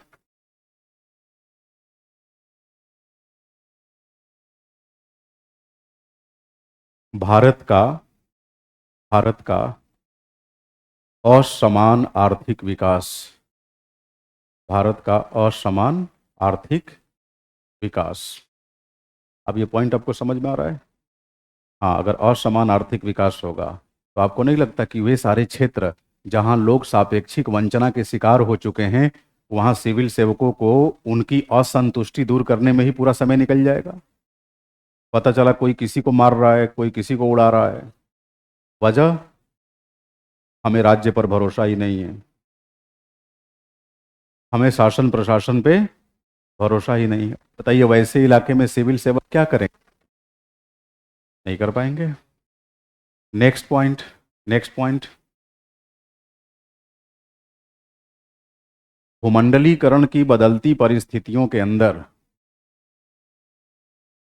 भूमंडलीकरण की परिस्थितियों के अंदर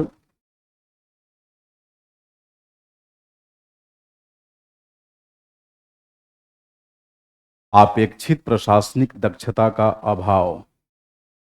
अपेक्षित प्रशासनिक दक्षता का अभाव।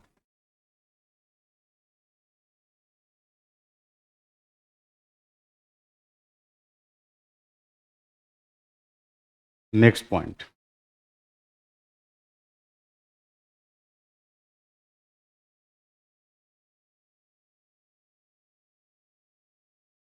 इसको पॉइंट के रूप में मत लिखिए, नोट करके लिख लीजिए। Note, note. अभी तो हमने सिविल सेवा के समक्ष चुनौतियां देखी ना, अब हम उसके बारे में जानने वाले हैं जो ये मानकर चलता है कि सिविल सेवा हमारे लिए चुनौती है। तो नोट, कई आधारों पर, कभी कई आधारों पर, कई आधारों पर, कई आधारों पर भारतीय सिविल सेवाओं की आलोचना की जाती है। जैसे कुछ आलोचकों का यह मानना है, कुछ आलोचकों का यह मानना है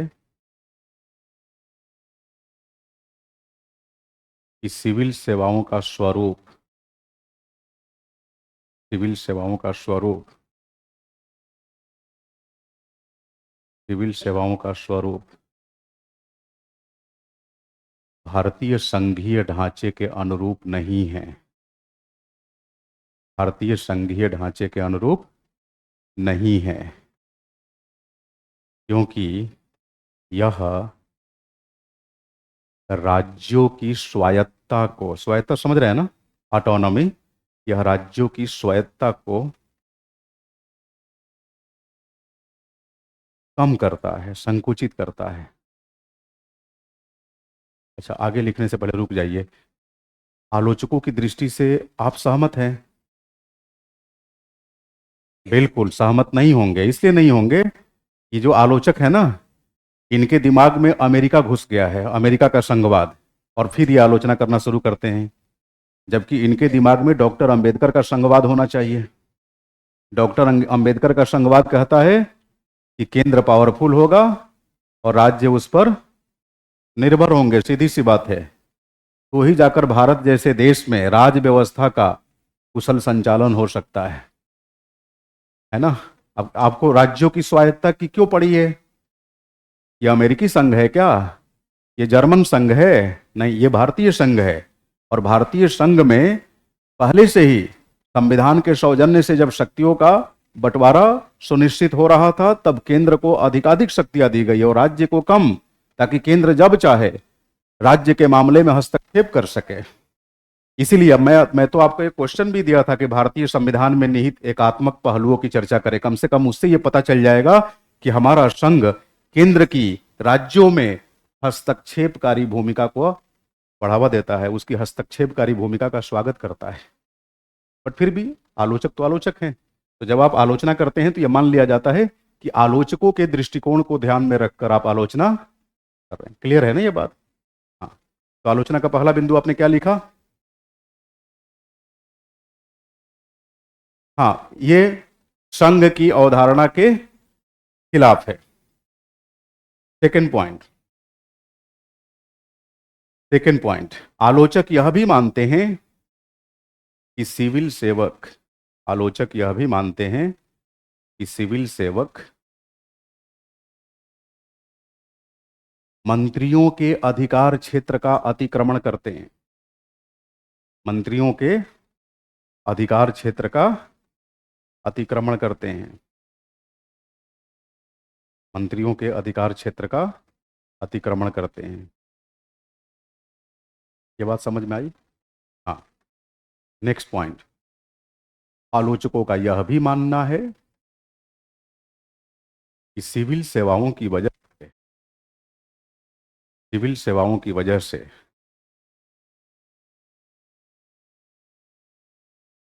मिट्टी के लालों को, सन ऑफ सॉइल्स, ये सन्स ऑफ सॉइल, मिट्टी के लालों को, ब्रैकेट में लिख लो, धरती पुत्रों को, मिट्टी के लालों को बड़े अवसरों से, बड़े अवसरों से वंचित होना पड़ता है। समझ रहे हैं? हाँ, बड़े अवसरों से वंचित होना पड़ता है। सन 1971 ईस्वी में, सन 1971 ईस्वी में तमिलनाडु शासन के सौजन्य से गठित, तमिलनाडु शासन के सौजन्य से गठित राजमन्नार समिति ने, राजमन्नार समिति ने राज्य शासन में, राजमन्नार समिति ने, ये 69 में गठित हुई थी, 71 में अनुशंसा दी थी, है ना। तो राजमन्नार समिति ने साफ साफ शब्दों में,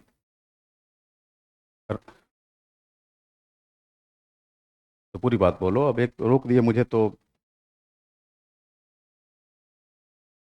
हाँ, नहीं, इसके पहले वाला भी स्टेटमेंट बोलिए।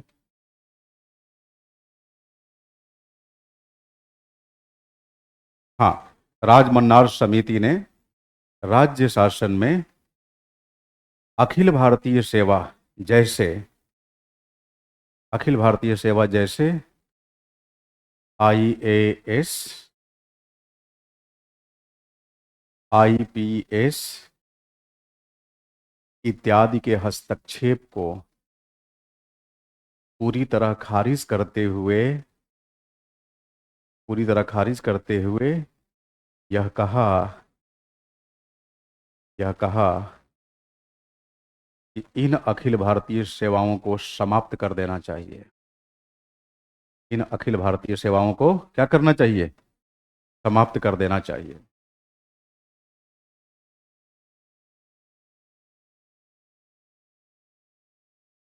आलोचकों का यह भी मानना है आलोचकों का यह भी मानना है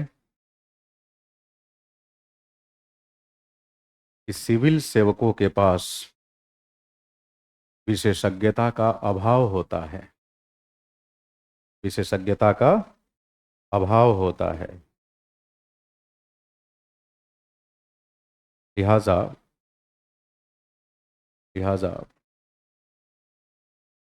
बदलते परिप्रेक्ष्य में बदलते परिप्रेक्ष्य में बदलते परिप्रेक्ष्य में शासन की हालिया जरूरतों के अनुसार, हालिया समझ रहे हैं? हाँ, वर्तमान शासन की हालिया जरूरतों के अनुसार शासन की हालिया हालिया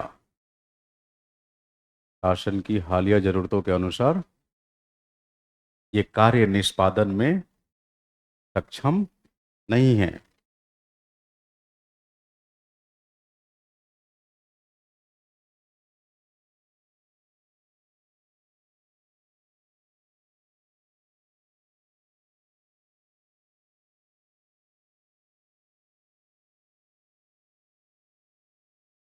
पैराग्राफ चेंज करके लिखिए।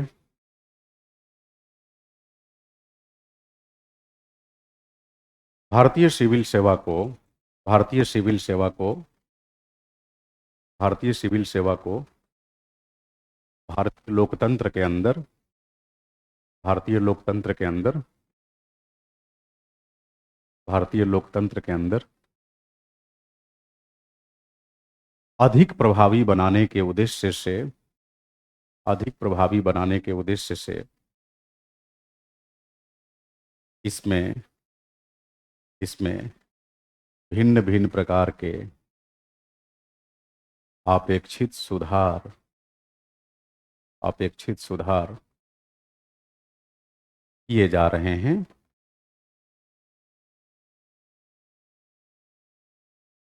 जैसे नागरिक शासन को नागरिक शासन को भारतीय दर्शन की भारतीय दर्शन की नागरिक शासन को भारतीय दर्शन की जड़ों से जोड़ना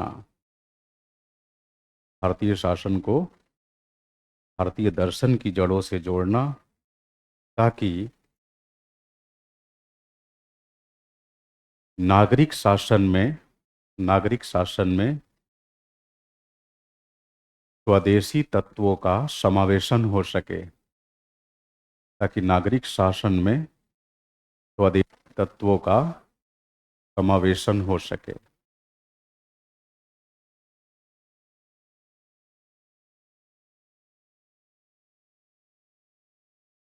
विशेषज्ञता पर आधारित विशेषज्ञता पर आधारित सिविल सेवा को बढ़ावा देना विशेषज्ञता पर आधारित सिविल सेवा को बढ़ावा देना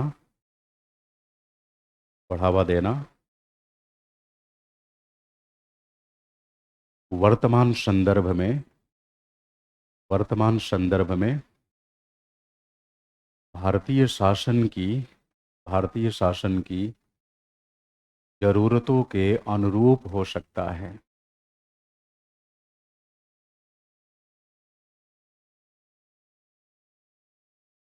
समय समय पर अनुभव आधारित व व्यवहारिक ज्ञान आधारित समय समय पर अनुभव आधारित व व्यवहारिक ज्ञान आधारित नवीन परीक्षाओं का आयोजन, नवीन परीक्षाओं का आयोजन, नवीन परीक्षाओं का आयोजन, एक नियमित अंतराल पर सिविल सेवकों का प्रशिक्षण, इत्यादि सिविल सेवा में सुधारात्मक कदम हो सकते हैं।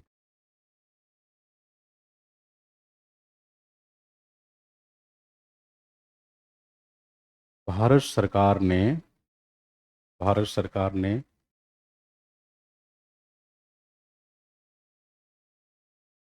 सीपी ग्राम,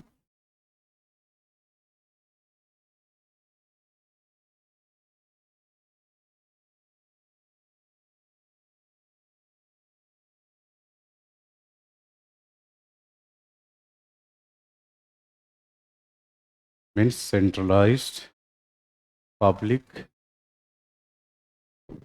grievance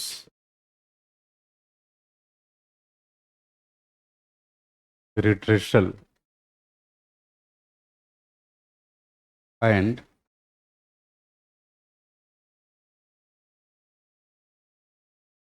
CPgrams, centralized public grievance redressal monitoring system।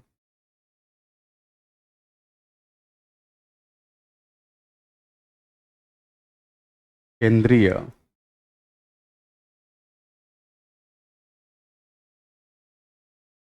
लोक शिकायत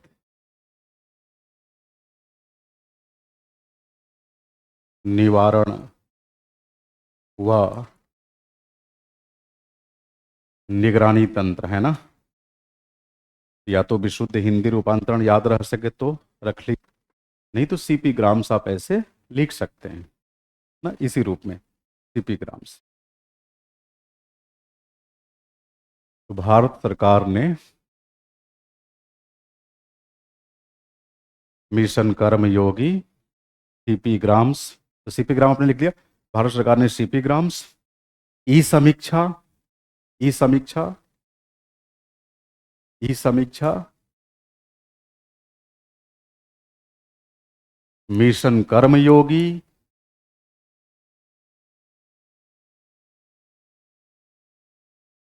इत्यादि के माध्यम से, इत्यादि के माध्यम से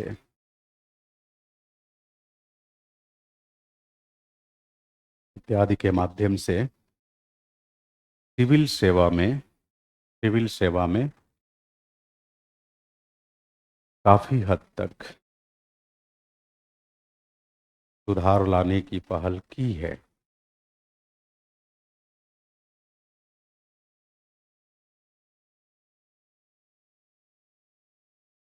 ठीक है, अब देखिए मिशन कर्मयोगी ये 2020 में लाया गया था, हम लोग डिस्कस किए थे। ये ऑनलाइन लर्निंग प्लेटफॉर्म है।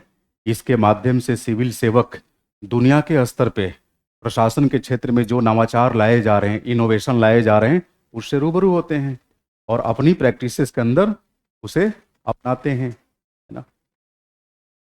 तो अब मैं उम्मीद करता हूं कि जितना हमने डिस्कस किया था भारतीय लोकतंत्र में सिविल सेवाओं की भूमिका पर, कमोबेश वो हमने लिख भी लिया, है ना। तो अब तो डिक्टेशन की किसी को शिकायत नहीं। एक ने कहा सर प्लीज हाथ नहीं उठ रहा है, तो हम तो आपकी इच्छा पे ही आपको लिखवा रहे हैं। हमारी तरफ से बस सलाह थी कि भाई जो पढ़े उसे लिख भी ले, आगे सलाह मानना या नहीं मानना आपके ऊपर था। बट आप सबने इच्छा जाहिर की कि नहीं लिखवा दो। अगर मैं नहीं लिखवाया होता तो तय मानिए मेरे 2 लेक्चर बच जाते और इसमें हम सिलेबस को थोड़ा आगे तो बढ़ा ही ले जाते। हाँ बट ठीक है, अब जरा सोचिए, आपको नहीं लगता कि भारत में, भारतीय लोकतंत्र में सिविल सेवा की भूमिका, जो भी 2-4 पन्ने का आपका नोट्स मैंने लिखवाया, 10 पन्ना, ईमानदारी से बताइए इसको रिवाइज करने में आपको कितना समय लगेगा? नहीं जी, हाँ आधे घंटा भी बहुत है, 15 से 20 मिनट। 15 से 20 मिनट, इससे ज़्यादा नहीं लग सकता, मुझे मालूम है। चलिए अब आ जाइए।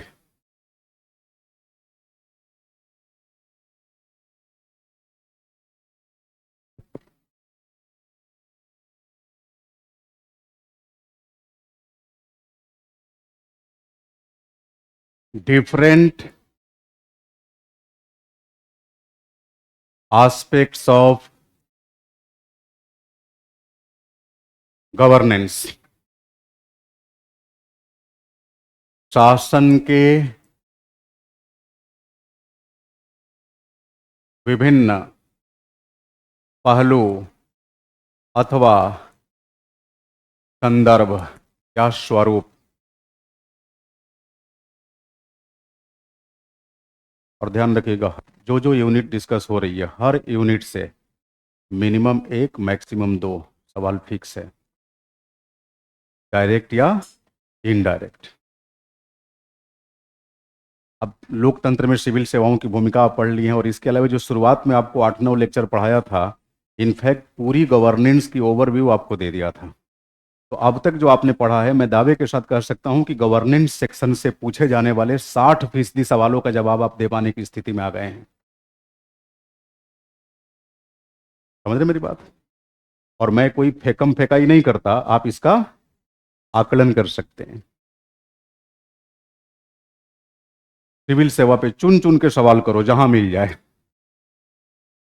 ना, थोड़े मोड़े बदलाव के साथ आपसे उत्तर अपेक्षित होगा। कुछ की टर्म्स ऐसे होंगे जो हो सकता है समझने में आपको दिक्कत आए, तो उसके लिए हम जैसे हैं तो हैं आपके साथ, कहीं कोई दिक्कत नहीं होगी। तो देखिए, शासन के विभिन्न संदर्भ, इसमें सबसे पहले हम लोग बात करेंगे, है ना, हालिया जरूरतों के अनुसार। कोई कह रहे आलिया हालिया हो गई, ये बड़े मजेदार हैं।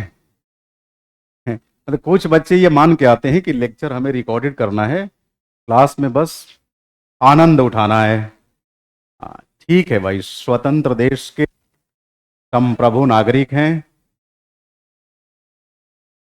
देखिए, शासन के विभिन्न संदर्भों के अंदर हम लोग सबसे पहले बात करेंगे सुशासन। किसकी बात करेंगे? सुशासन, good governance. Good governance,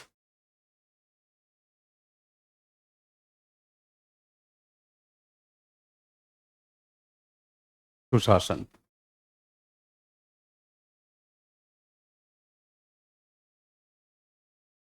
good governance. फिर इसके अंदर हम लोग बात करेंगे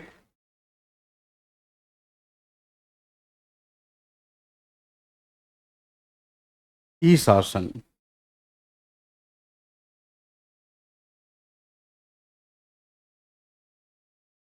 ई गवर्नेंस, है ना, सुशासन, ई शासन।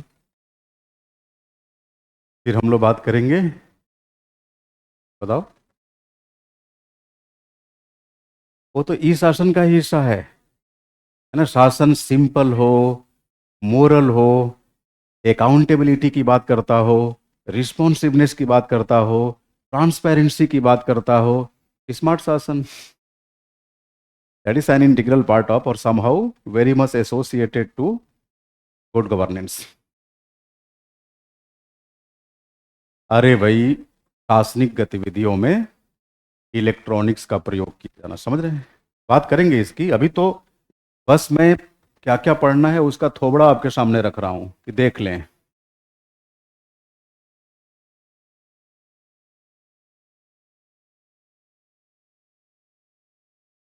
कारपोरेट शासन, कारपोरेट गवर्नेंस। फिर यहीं पर हम लोग बात करेंगे शासन से जुड़ा हुआ सेवोत्तम प्रतिमान। सेवोत्तम प्रतिमान, और सेवोत्तम प्रतिमान के 3 अंश हैं। एक, नागरिक घोषणा पत्र या नागरिक अधिकार घोषणा पत्र, जिसको हम बोलते हैं सिटीजन्स चार्टर, है ना। यहीं पर हम बात करेंगे।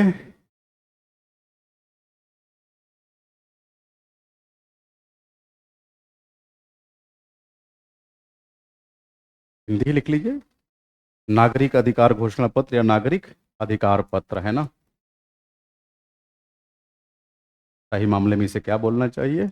नागरिक अधिकार घोषणा पत्र। दूसरा क्या है? लोक शिकायत निवारण तंत्र। लोक शिकायत निवारण तंत्र। लोक निवारण तंत्र। अब देखिए, यही कहा जाता है। अब इसी डायमेंशन को स्ट्रेच करके यूपीएससी गवर्नेंस को जुडिशियरी से जोड़कर सवाल आपसे पूछ सकती है। कैट सैट इन पे आधारित अल्टरनेटिव डिस्प्यूट रिड्रेसल मैकेनिज्म। अब स्टूडेंट समझता है, यार हमने पॉलिटी में तो पढ़ा था जुडिशियरी, लेकिन तब सर्वोच्च न्यायालय के बारे में विस्तार से पढ़ा, उच्च न्यायालय के बारे में पढ़ा, मन किया तो अधीनस्थ, न तो नहीं। लेकिन वैकल्पिक विवाद निवारण तक जाते नहीं हैं। सवाल यहाँ बन जाएगा वैकल्पिक विवाद निवारण से। और जब वैकल्पिक विवाद निवारण से सवाल बनेगा तो पूछा जाएगा सवाल में आपसे कि क्यों वर्तमान परिप्रेक्ष्य में अखिल भारतीय न्यायिक सेवा की आवश्यकता बढ़ चुकी है। All India judicial services. अब मामला कहाँ चला गया ये? Justice delayed is justice denied. न्याय में विलंबन न्याय नहीं मिलने के समान है। और न्याय में विलंबन कब होगा? आपकी उत्तर पुस्तिका मिलने में विलंबन क्यों हो रहा है? अब मेरी जगह 4-5 लोग और होते तो फटाफट चेक हो जाती। तो ह्यूमन रिसोर्स की कमी, जजों की कमी। जजों की कमी को दूर करना होगा तो क्या करना होगा? हाँ, उनकी नियुक्ति करनी पड़ेगी। समझ रहे मेरी बात?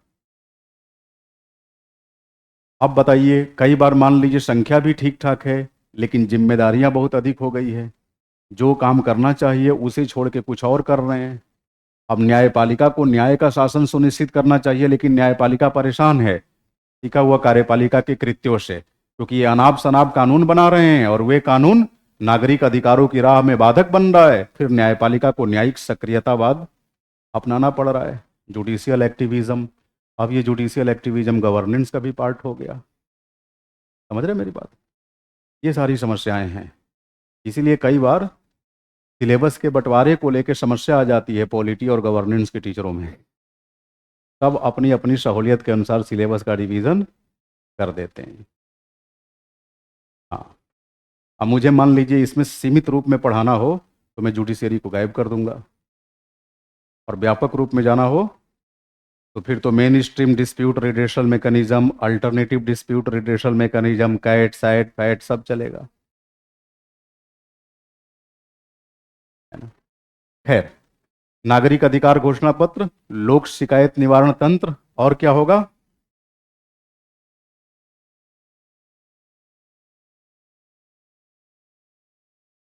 दक्ष सेवा प्रदान किया जाना। दक्ष सेवा प्रदान किया जाना। इन्हीं तीनों को मिलकर जो शासन का मॉडल बनाया गया उसे क्या बोला गया? सेवोत्तम मॉडल। सेवा प्लस उत्तम, उत्तम सेवा, हिंदी के दो शब्दों से मिलकर बना है सेवोत्तम, है ना। ये हम लोग पढ़ेंगे।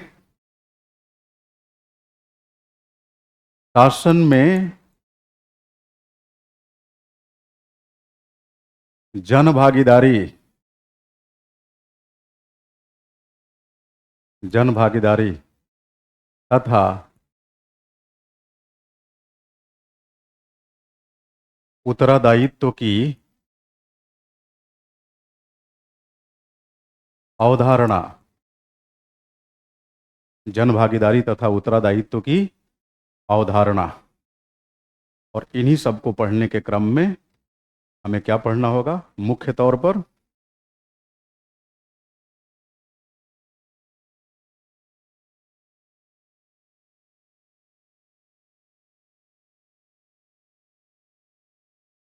सूचना का अधिकार।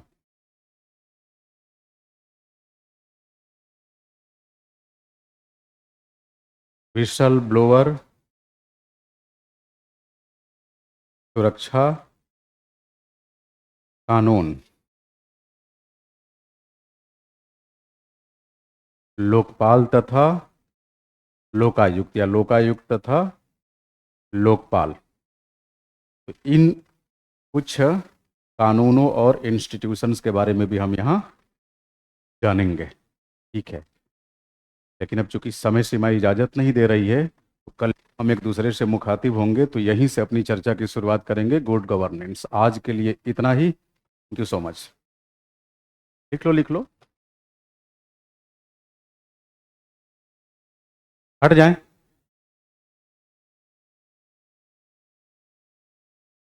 आज तो हाथ बिल्कुल टूट गया, चिंता मत करिए। अब इन टॉपिक्स में क्या होगा कि जैसे जैसे पढ़ाते चलूंगा वैसे वैसे लिखवाते चलूंगा। हाँ, ये मुझे भी अजीब लग रहा है कि पता चला क्लास का 99% पोर्शन लिखवाने में ही निकल गया। हालांकि लिखते लिखाते समय भी हम लोग डिस्कशन करते रहते हैं, लेकिन फिर भी टॉपिक के नाम पर तो आगे नहीं बढ़ पाए ना। हाँ, ओके देन, थैंक यू।